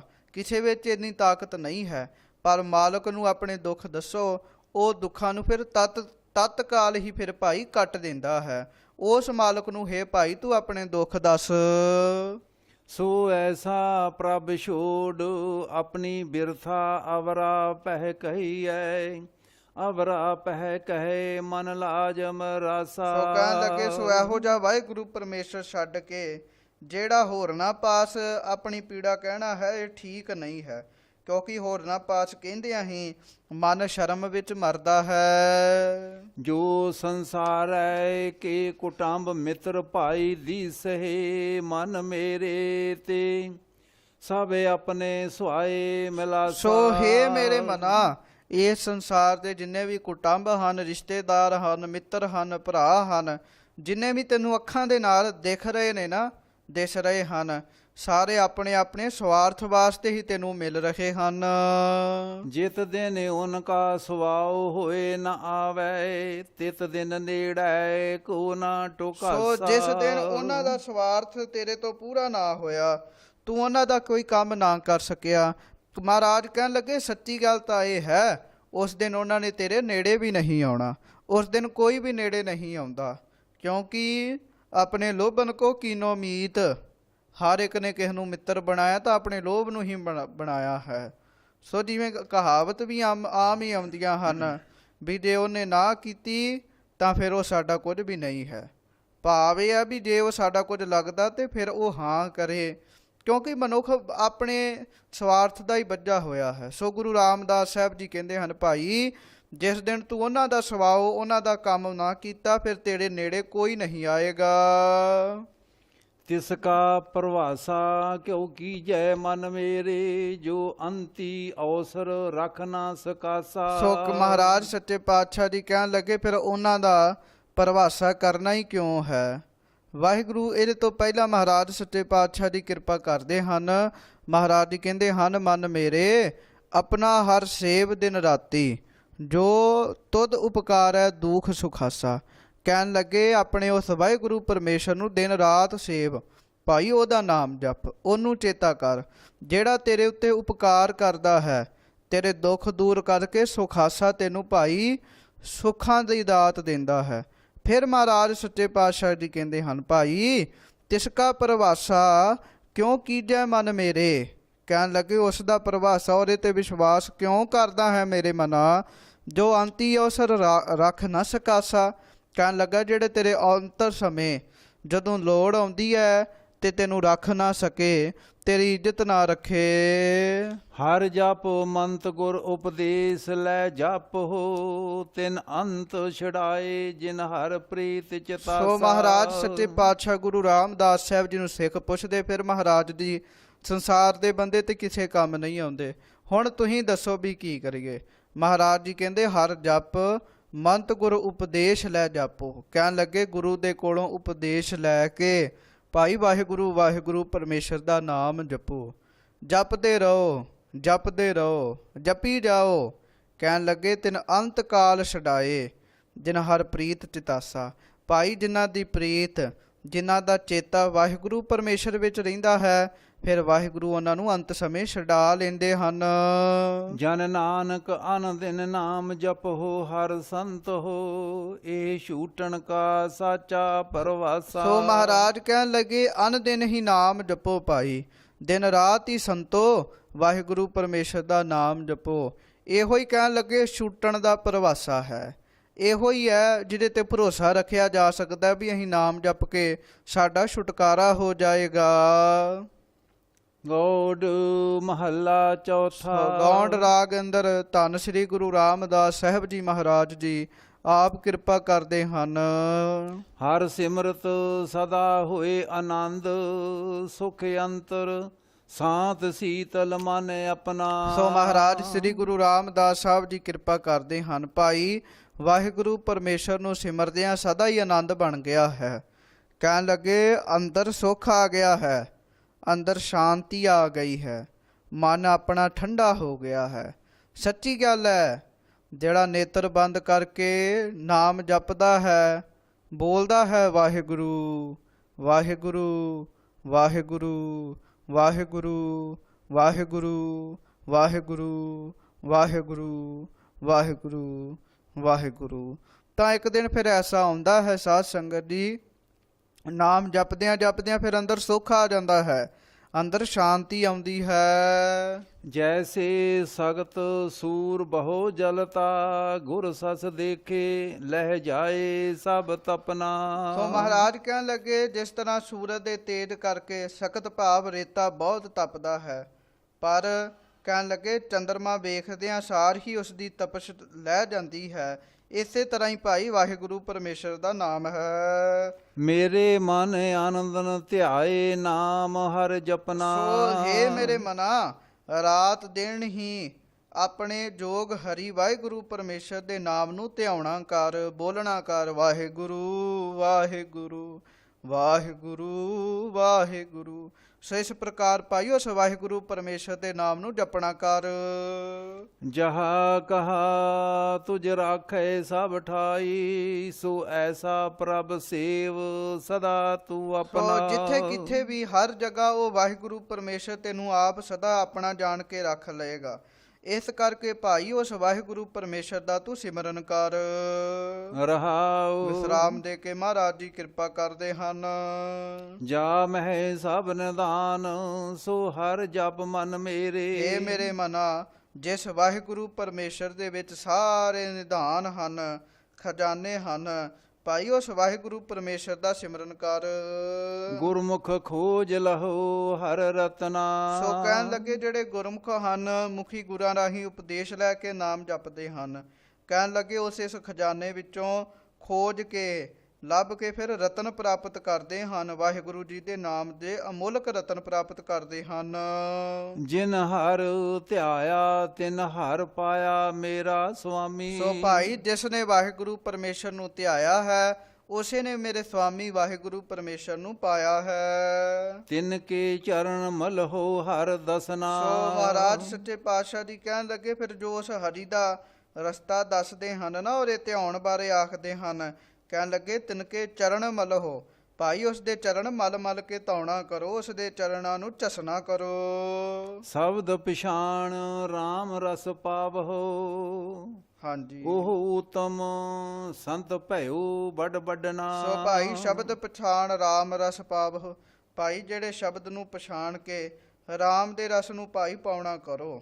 ਜਿਸ ਨੇ ਪਾਇਆ ਹੈ ਉਹ ਉੱਤਮ ਪੁਰਸ਼ ਹੈ, ਕਹਿਣ ਲੱਗੇ ਉਹ ਸੰਤ ਹੈ, ਉਹ ਭਾਈ ਵੱਡੇ ਭਾਗਾਂ ਵਾਲਾ ਹੈ।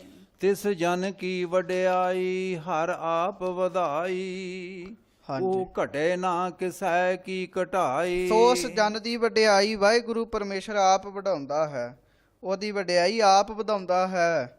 ਕਿਉਂਕਿ ਆਮ ਬੰਦੇ ਹਨ, ਉਹ ਕੋਸ਼ਿਸ਼ ਕਰਦੇ ਰਹਿੰਦੇ ਨੇ ਵੀ ਸਾਡੀ ਵਡਿਆਈ ਹੋਵੇ, ਲੋਕ ਸਾਡੀ ਵਾਹ ਵਾਹ ਕਰਨ, ਲੋਕ ਸਾਡੀ ਇੱਜ਼ਤ ਕਰਨ, ਪਰ ਕਹਿਣ ਲੱਗੇ ਜਿਹੜੇ ਨਾਮ ਜਪਦੇ ਨੇ ਨਾ, ਉਹਨਾਂ ਦੀ ਵਡਿਆਈ ਵਾਹਿਗੁਰੂ ਪਰਮੇਸ਼ਰ ਫਿਰ ਆਪ ਵਧਾਉਂਦਾ ਹੈ, ਉਹਨਾਂ ਦੀ ਵਡਿਆਈ ਆਪ ਵੱਧਦੀ ਹੈ। ਉਹ ਘਟੈ ਨਾ ਕਿਸੇ ਦੀ ਘਟਾਈ, ਕਹਿਣ ਲੱਗੇ ਫਿਰ ਕੋਈ ਘਟਾਉਣ ਦੇ ਯਤਨ ਵੀ ਕਰੇ ਨਾ ਵੀ ਮੈਂ ਇਹਦੀ ਇੱਜ਼ਤ ਘਟਾ ਦਿਆਂ, ਇਹਦੀ ਇੱਜ਼ਤ ਘਟ ਜਾਵੇ, ਕਹਿਣ ਲੱਗੇ ਫਿਰ ਉਹ ਘਟਦੀ ਨਹੀਂ ਹੈ। ਇੱਕ ਤਿਲ ਤਿਲ ਤਿਲਾਨਾ ਤਿਲਨਾ, ਕਹਿਣ ਲੱਗੇ ਇੱਕ ਤਿਲ ਵਾਹਿਗੁਰੂ ਜਾਂ ਇੱਕ ਤਿਲ ਮਾਤਰ ਵੀ ਕਿਸੇ ਦੀ ਤਿਲਕਾਈ ਹੋਵੇ ਤਾਂ ਉਹ ਤਿਲਕਦੇ ਨਹੀਂ ਹਨ। ਕੋਈ ਤਿਲਕਾਉਣਾ ਚਾਹੇ ਇਸ ਰਸਤੇ ਤੋਂ ਵੀ ਤਿਲਕ ਜਾਏ, ਪਰ ਉਹ ਤਿਲਕਦੇ ਨਹੀਂ ਹਨ, ਕਿਉਂਕਿ ਜਿਨ੍ਹਾਂ ਨੇ ਨਾਮ ਜਪਿਆ ਹੈ, ਜਿਨ੍ਹਾਂ ਨੇ ਗੁਰੂ ਸਾਹਿਬ ਜੀ ਦਾ ਨਾਮ ਜਪਿਆ ਹੈ, ਇੱਕ ਤਿਲ ਤਿਲ ਤਿਲਨਾ, ਕਹਿਣ ਲੱਗੇ ਜਿਨ੍ਹਾਂ ਨਾਮ ਜਪਿਆ ਹੈ ਫਿਰ ਉਹ ਕਹਿੰਦੇ ਹਨ ਇੱਕ ਤਿਲ ਤਿਲ ਮਾਤਰ ਵੀ, ਉਹਨਾਂ ਨੂੰ ਕੋਈ ਤਿਲਕਾਉਣਾ ਚਾਹੇ ਤਾਂ ਉਹ ਤਿਲਕਦੇ ਨਹੀਂ ਹਨ। ਇਤਿਹਾਸ ਵਿੱਚ ਵੀ ਐਸਾ ਜ਼ਿਕਰ ਆਉਂਦਾ ਹੈ ਸਾਧ ਸੰਗਤ ਜੀ, ਹਰੀ ਸਿੰਘ ਨਲਵੇ ਨੂੰ ਤਿਲਕਾਉਣ ਦਾ ਯਤਨ ਕੀਤਾ ਸੀਗਾ ਮੁਗਲਾਂ ਨੇ, ਆਖਿਆ ਸੀਗਾ ਇਹ ਜਤ ਸਤੀ ਹੈ, ਜਤੀ ਸਤੀ ਹੈ, ਇਹਨੂੰ ਇਹਦੇ ਧਰਮ ਤੋਂ ਭ੍ਰਿਸ਼ਟ ਕਰੋ, ਇਹਦੀ ਵਡਿਆਈ ਬੜੀ, ਇਹਦੀ ਵਡਿਆਈ ਘਟਾ ਦਿਓ। ਇੱਕ ਸੁੰਦਰ ਔਰਤ ਭੇਜ ਦਿੱਤੀ ਗਈ, ਉਹਨੇ ਆਖਿਆ ਹਰੀ ਸਿੰਘ ਮੈਂ ਤੇਰੇ ਕੋਲੋਂ ਤੇਰੇ ਵਰਗਾ ਪੁੱਤਰ ਪ੍ਰਾਪਤ ਕਰਨਾ ਚਾਹੁੰਦੀ ਹਾਂ। ਹਰੀ ਸਿੰਘ ਨਾਮ ਜਪਣ ਵਾਲਾ ਸੀ, ਉਹਦੀ ਵਡਿਆਈ ਵਾਹਿਗੁਰੂ ਨੇ ਵਧਾਈ ਸੀਗੀ, ਸੋ ਹਰੀ ਸਿੰਘ ਨੇ ਆਪ ਆਪਣੀ ਲੋਈ ਲਾ ਕੇ ਉਹਦੇ ਚਰਨਾਂ, ਵਾਹਿਗੁਰੂ ਉਹਦੇ ਸਰੀਰ ਉੱਤੇ ਉਡਾ ਕੇ ਆਪ ਉਹਦੇ ਚਰਨਾਂ 'ਚ ਬੈਠ ਕੇ ਕਿਹਾ ਮਾਂ ਮੇਰੇ ਵਰਗਾ ਮੈਂ ਹੀ ਹਾਂ, ਮੈਂ ਹੀ ਤੇਰਾ ਪੁੱਤਰ ਬਣ ਜਾਂਦਾ ਹਾਂ। ਲੋਕ ਵੇਖ ਕੇ ਹੈਰਾਨ ਹੋਏ ਵੀ ਇਹ ਕੀ ਹੋ ਗਿਆ, ਕਿਉਂਕਿ ਉਹਨੂੰ ਕੋਈ ਤਿਲਕਾਉਣ ਦਾ ਯਤਨ ਵੀ ਕਰੇ ਨਾ ਤਾਂ ਫਿਰ ਉਹ ਇੱਕ ਤਿਲ ਮਾਤਰ ਵੀ ਫਿਰ ਤਿਲਕਦੇ ਨਹੀਂ ਹਨ। ਜਿਸ ਤੇ ਸੁਖ ਪਾਵੇ ਮਨ ਮੇਰੇ, ਸੋ ਸਦਾ ਧਿਆਏ ਨਿਤ ਕਰ ਜੁਰਨਾ। ਸੋ ਭਾਈ ਜਿਸ ਵਾਹਿਗੁਰੂ ਪਰਮੇਸ਼ਰ ਤੋਂ ਸੁਖ ਪਾਉਂਦੇ ਹਾਂ ਉਸ ਵਾਹਿਗੁਰੂ ਪਰਮੇਸ਼ਰ ਨੂੰ ਸਦਾ ਹੀ ਧਿਆ। ਆਮ ਅਸੀਂ ਕਹਿ ਦਿੰਦੇ ਹਾਂ ਵੀ ਸੰਡੇ ਦੀ ਛੁੱਟੀ ਹੈ, ਪਰ ਇੱਥੇ ਸੰਡੇ ਦੀ ਕੋਈ ਛੁੱਟੀ ਨਹੀਂ ਹੈ, ਸਦਾ ਹੀ ਉਸ ਵਾਹਿਗੁਰੂ ਨੂੰ ਧਿਆ, ਕਿਉਂਕਿ ਜਿੰਨਾ ਚਿਰ ਤੱਕ ਸਾਹ ਚੱਲਦੇ ਨੇ ਉਹਨਾਂ ਚਿਰ ਤੱਕ ਨਾਮ ਜਪ। ਸੰਡੇ ਨੂੰ ਸਾਹ ਲੈਣਾ ਅਸੀਂ ਬੰਦ ਨਹੀਂ ਕਰਦੇ, ਸਦਾ ਉਸ ਵਾਹਿਗੁਰੂ ਨੂੰ ਧਿਆ, ਨਿਤ ਕਰ ਜੁੜਨਾ, ਉਸ ਵਾਹਿਗੁਰੂ ਪਰਮੇਸ਼ਰ ਨਾਲ ਨਿਤਾ ਪ੍ਰਤੀ ਜੁੜਨਾ ਕਰ। ਜਨ ਨਾਨਕ ਕੋ ਹਰ ਦਾਨ ਇਕ ਦੀਜੈ, ਨਿਤ ਬਸੈ ਹਿਰਦੈ ਹਰੀ ਮੋਹਿ ਚਰਨਾ। ਸੋ ਜਨ ਨਾਨਕ ਕੋ ਹਰ ਦਾਨ ਇਕ ਦੀਜੈ, ਨਿਤ ਬਸਹਿ ਹਿਰਦੈ ਹਰੀ ਮੋਹਿ ਚਰਨਾ। ਗੁਰੂ ਸਾਹਿਬ ਧੰਨ ਗੁਰੂ ਰਾਮਦਾਸ ਸਾਹਿਬ ਜੀ ਕਿਰਪਾ ਕਰਦੇ ਭਾਈ, ਹੇ ਵਾਹਿਗੁਰੂ ਜੀ ਮੈਨੂੰ ਇੱਕੋ ਹੀ ਦਾਨ ਦਿਓ ਕਿ ਮੇਰੇ ਹਿਰਦੇ ਵਿੱਚ ਹੇ ਵਾਹਿਗੁਰੂ ਜੀ ਆਪ ਜੀ ਦੇ ਜਿਹੜੇ ਚਰਨ ਹਨ ਉਹ ਵਸ ਜਾਣ। ਗੌੜ ਮਹੱਲਾ ਚੌਥਾ। ਸੋ ਗੌੜ ਰਾਗ ਅੰਦਰ ਸ੍ਰੀ ਗੁਰੂ ਰਾਮਦਾਸ ਸਾਹਿਬ ਜੀ ਅੱਗੋਂ ਕਿਰਪਾ ਕਰਦੇ ਹਨ। ਜਿਤਨੇ ਸਾਹ ਪਾਤ ਸਾਹ ਉਮਰਾਵ ਸਿਕਦਾਰ ਚੌਧਰੀ, ਹਾਂਜੀ ਸਭ ਮਿਥਿਆ ਝੂਠ ਭਾਉ ਦੂਜਾ ਜਾਣ। ਹੁਣ ਇਸ ਸੰਸਾਰ ਉੱਤੇ ਸਾਧ ਸੰਗਤ ਜੀ ਅਸੀਂ ਸ਼ਾਹ ਬੜੇ ਵੇਨੇ ਆ, ਅਮੀਰ ਲੋਕ ਬੜੇ ਵੇਨੇ ਆ, ਫਿਰ ਪਾਤਸ਼ਾਹ ਵੀ ਵੇਨੇ ਆ, ਅਮੀਰਾਂ ਨੂੰ ਵੀ ਪੈਸੇ ਦੇਣ ਵਾਲੇ ਵੇਖਦੇ ਹਾਂ, ਉਮਰਾਵ ਵੀ ਵੇਖਦੇ ਹਾਂ। ਉਮਰਾਵ ਕਹਿੰਦੇ ਹਨ ਸਾਧ ਸੰਗਤ ਜੀ ਜਿਹੜੇ ਵੱਡੇ ਵੱਡੇ ਸੈਨਾਪਤੀ ਹੁੰਦੇ ਹਨ, ਵੱਡੇ ਵੱਡੇ ਬਹੁਤੇ ਜਿਹੜੇ ਅਮੀਰ ਹੁੰਦੇ ਹਨ, ਸਿਕਦਾਰ, ਥਾਣੇਦਾਰ, ਫਿਰ ਚੌਧਰੀ ਪਿੰਡਾਂ ਦੇ ਵੀ ਵੇਖਦੇ ਹਾਂ, ਇਹ ਸਾਰੇ ਮਹਾਰਾਜ ਕਹਿੰਦੇ ਮਿੱਥਿਆ ਹਨ, ਝੂਠੇ ਹਨ, ਇਹਨਾਂ ਦੀਆਂ ਪਦਵੀਆਂ ਵੀ ਝੂਠੀਆਂ ਹਨ। ਕਹਿਣ ਲੱਗੇ ਮਿੱਥਿਆ ਝੂਠ ਭਾਓ ਦੂਜਾ ਜਾਣ, ਕਹਿਣ ਲੱਗੇ ਇਹਨਾਂ ਨੂੰ ਦੂਜਾ ਭਾਓ ਹੀ ਜਾਣ, ਦਵੈਤ ਭਾਵ ਹੀ ਜਾਣ, ਕਿਉਂਕਿ ਬਾਦਸ਼ਾਹ ਸ਼ਾਹ ਵਪਾਰੀ ਮਰਨਾ, ਇਹਨਾਂ ਸਭਨਾਂ ਨੇ ਇੱਕ ਦਿਨ ਭਾਈ ਮਰ ਜਾਣਾ ਹੈ, ਇਹਨਾਂ ਨੂੰ ਝੂਠੇ ਜਾਣਨਾ ਕਰ। ਹਰ ਅਬਨਾਸੀ ਸਦਾ ਥਿਰ ਨਿਹਚਲ, ਤਿਸ ਮੇਰੇ ਮਨ ਭਜ ਪਰਵਾਣ। ਸੋ ਉਹ ਵਾਹਿਗੁਰੂ ਪਰਮੇਸ਼ਰ ਹੈ ਜਿਹੜਾ ਅਬਨਾਸੀ ਹੈ, ਜਿਹੜਾ ਮਰਦਾ ਨਹੀਂ ਹੈ। ਸ਼ਾਹਾਂ ਨੇ ਵੀ ਮਰ ਜਾਣਾ, ਪਾਤਸ਼ਾਹਾਂ ਨੇ, ਉਮਰਾਵਾਂ ਨੇ, ਸਿਕਦਾਰੀਆਂ ਨੇ, ਚੌਧਰੀਆਂ ਨੇ, ਸਭ ਨੇ ਮਰ ਜਾਣਾ ਹੈ, ਪਰ ਵਾਹਿਗੁਰੂ ਪਰਮੇਸ਼ਰ ਅਬਨਾਸੀ ਹੈ, ਸਦਾ ਥਿਰ ਨਿਹਚਲ। ਭਾਈ ਉਹ ਸਦਾ ਨਿਹਚਲ ਰਹਿਣ ਵਾਲਾ ਹੈ। ਤਿਸ ਮੇਰੇ ਮਨ ਭਜ ਪਰਵਾਣ, ਕਹਿਣ ਲੱਗੇ ਹੇ ਮੇਰੇ ਮਨਾ ਉਸ ਵਾਹਿਗੁਰੂ ਪਰਮੇਸ਼ਰ ਨੂੰ ਭਜ ਤਾਂ ਤੂੰ ਪਰਮਾਣੀਕ ਹੋਵੇਂਗਾ। ਮੇਰੇ ਮਨ ਨਾਮ ਹਰੀ ਭਜ ਸਦਾ ਦੀਵਾਨ। ਸੋ ਹੇ ਮੇਰੇ ਮਨਾ ਉਸ ਵਾਹਿਗੁਰੂ ਪਰਮੇਸ਼ਰ ਦਾ ਨਾਮ ਸਦਾ ਹੀ ਤੂੰ ਭਜਣਾ ਕਰ, ਜੋ ਲੋਕ ਪਰਲੋਕ ਦਾ ਦੀਵਾਨ ਹੈ, ਆਸਰਾ ਰੂਪ ਹੈ। ਜੋ ਹਰ ਮਹਲ ਪਾਵੇ ਗੁਰ ਬਚਨੀ, ਤਿਸ ਜੀਵੜ ਅਵਰ ਨਾਹੀ ਕਿਸੈ ਦਾਤਾ। ਸੋ ਜੋ ਗੁਰਾਂ ਦੇ ਉਪਦੇਸ਼ ਦਾ ਦੁਆਰਾ ਹਰੀ ਦੇ ਮਹਿਲ ਸਰੂਪ ਨੂੰ ਭਾਈ ਪਾਉਂਦਾ ਹੈ, ਉਸ ਜਿੱਡਾ ਹੋਰ ਕਿਸੇ ਦਾ ਵੀ ਤਾਣ ਬਲ ਨਹੀਂ ਹੈ। ਅਰਥਾਤ ਉਸ ਪੁਰਸ਼ ਵਿੱਚ ਸਭ ਤੋਂ ਵੱਡਾ, ਸਭ ਤੋਂ ਜ਼ਿਆਦਾ ਜ਼ੋਰ ਹੈ, ਬਲ ਹੈ। ਰਹਾਉ ਸੋ ਵਿਸਰਾਮ ਦੇ ਕੇ ਮਹਾਰਾਜ ਜੀ ਕਿਰਪਾ ਕਰਦੇ ਹਨ। ਜਿਤਨੇ ਤਨਵੰਤ ਕੁਲਵੰਤ ਮਿਲਖਵੰਤ ਦੀਸ ਹੈ ਮਨ ਮੇਰੇ, ਸਭ ਬਿਨਸ ਜਾਏ ਜੋ ਰੰਗ ਕੁਸੰਭ ਫਿਰ ਅੱਗੋਂ ਮਹਾਰਾਜ ਸੱਚੇ ਪਾਤਸ਼ਾਹ ਜੀ ਕਹਿੰਦੇ ਹੇ ਮੇਰੇ ਮਨਾ, ਜਿੰਨੇ ਵੀ ਧਨਵੰਤ ਪੈਸਿਆਂ ਵਾਲੇ ਹਨ, ਕੁਲਵੰਤ ਉੱਚੀ ਕੁਲਾਂ ਵਾਲੇ ਹਨ, ਫਿਰ ਮਿਲਖਵੰਤ ਜਗੀਰਾਂ ਵਾਲੇ ਦਿਸਦੇ ਹਨ, ਇਹ ਸਾਰੇ ਕਹਿਣ ਲੱਗੇ ਨਾਸ਼ ਹੋ ਜਾਣ ਵਾਲੇ ਹਨ। ਜਿਵੇਂ ਕੁਸੰਬੇ ਦਾ ਰੰਗ ਕੱਚਾ ਹੁੰਦਾ ਹੈ, ਕਹਿਣ ਲੱਗੇ ਪਾਣੀ ਦੀ ਬੂੰਦ ਪੈਣ ਨਾਲ ਹੀ ਉਹ ਨਸ਼ਟ ਹੋ ਜਾਂਦਾ ਹੈ ਕੁਸੰਬੇ ਦਾ ਰੰਗ, ਇਸੇ ਤਰ੍ਹਾਂ ਮੌਤ ਰੂਪੀ ਬੂੰਦ ਪੈਣ ਨਾਲ ਭਾਈ ਇਹਨਾਂ ਸਭਨਾਂ ਦਾ ਨਾਸ਼ ਹੋ ਜਾਣਾ ਹੈ। ਹਰ ਸਤ ਨਿਰੰਜਨ ਸਦਾ ਸੇਵ ਮਨ ਮੇਰੇ, ਜਿਤ ਹਰ ਦਰਗਹਿ ਪਾਵੇ ਤੂੰ ਮਾਣ। ਸੋ ਜੇ ਕਿਸੇ ਨੇ ਨਾਸ਼ ਨਹੀਂ ਹੋਣਾ ਤਾਂ ਵਾਹਿਗੁਰੂ ਹੈ। ਇਸ ਕਰਕੇ ਸਦੀਵ ਕਾਲ ਸੱਚੇ ਹਰੀ ਨਿਰੰਜਨ ਨੂੰ ਮੇਰੇ ਮਨਾਂ ਤੂੰ ਸੇਵ, ਉਹਨੂੰ ਜਪ, ਜਿਸ ਕਰਕੇ ਤੂੰ ਹਰੀ ਦੀ ਦਰਗਾਹ ਵਿੱਚ ਮਾਣ ਆਦਰ ਪਾਵੇਂਗਾ। ਬ੍ਰਾਹਮਣ ਖੱਤਰੀ ਸੂਦ ਵੈਸ, ਚਾਰ ਵਰਨ ਚਾਰ ਆਸ਼ਰਮ ਹੈ, ਜੋ ਹਰ ਧਿਆਵੇ ਸੋ ਪ੍ਰਧਾਨ। ਸੋ ਮਹਾਰਾਜ ਸੱਚੇ ਪਾਤਸ਼ਾਹ ਜੀ ਕਹਿੰਦੇ ਬ੍ਰਾਹਮਣ ਖੱਤਰੀ ਸੂਦ ਵੈਸ ਚਾਰ ਵਰਨ ਚਾਰ ਆਸ਼ਰਮ ਹੈ। ਕਹਿਣ ਲੱਗੇ ਬ੍ਰਾਹਮਣ ਖੱਤਰੀ ਸ਼ੂਦਰ ਤੇ ਵੈਸ਼ ਇਹ ਚਾਰ ਵਰਨ ਹਨ, ਅੱਗੋਂ ਚਾਰ ਆਸ਼ਰਮ ਹਨ। ਇਹਨਾਂ ਵਿੱਚ ਵੀ ਇੱਕ ਗ੍ਰਸਤੀ, ਫਿਰ ਬਾਨਪ੍ਰਸਤੀ, ਫਿਰ ਸੰਨਿਆਸੀ ਤੇ ਫਿਰ ਬ੍ਰਹਮਚਾਰੀ। ਇਹ ਚਾਰ ਆਸ਼ਰਮ ਹਨ। ਜੋ ਹਰ ਧਿਆਵੇ ਸੋ ਪ੍ਰਧਾਨ, ਪਰ ਇਹ ਚਾਰਾਂ ਨੂੰ ਪਾਉਣ ਵਾਲੇ ਪ੍ਰਧਾਨ ਨਹੀਂ ਕਹੇ ਜਾ ਸਕਦੇ। ਚਾਰ ਵਰਨਾਂ ਵਾਲੇ ਪ੍ਰਧਾਨ ਨਹੀਂ ਕਹੇ ਜਾ ਸਕਦੇ ਵੀ ਬ੍ਰਾਹਮਣ ਨੂੰ ਪ੍ਰਧਾਨ ਕਹੋ, ਨਾ ਭਾਈ। ਇਹਨਾਂ ਵਿੱਚੋਂ ਜਿਹੜਾ ਵੀ ਵਾਹਿਗੁਰੂ ਪਰਮੇਸ਼ਰ ਨੂੰ ਧਿਆਵੇਗਾ ਉਹ ਪ੍ਰਧਾਨ ਹੋ ਜਾਏਗਾ। ਫਿਰ ਉਹ ਸ਼ੂਦਰ ਕਿਉਂ ਨਾ ਹੋਵੇ, ਉਹ ਵੀ ਵਾਹਿਗੁਰੂ ਦੀਆਂ ਨਜ਼ਰਾਂ ਵਿੱਚ ਪ੍ਰਵਾਨ ਹੋ ਜਾਵੇਗਾ। ਜਿਉ ਚੰਦਨ ਨਿਕਟ ਵਸੈ ਹਿਰਡ ਬਪੜਾ, ਤਿਉ ਸਤ ਸੰਗਤ ਮਿਲ ਪਤਿਤ ਪਰਵਾਨ। ਸੋ ਕਹਿਣ ਲੱਗੇ ਜਿਵੇਂ ਚੰਦਨ ਦੇ ਪਾਸ ਵਿਚਾਰਾ ਅਰਿੰਡ ਵਸਦਾ ਹੋਇਆ ਚੰਦਨ ਰੂਪ ਹੋ ਜਾਂਦਾ ਹੈ, ਤਿਵੇਂ ਕਹਿਣ ਲੱਗੇ ਸਤ ਸੰਗ ਨਾਲ ਮਿਲ ਕੇ ਭਾਈ ਪਾਪੀ ਵੀ ਪ੍ਰਮਾਣਿਕ ਹੋ ਜਾਂਦੇ ਹਨ।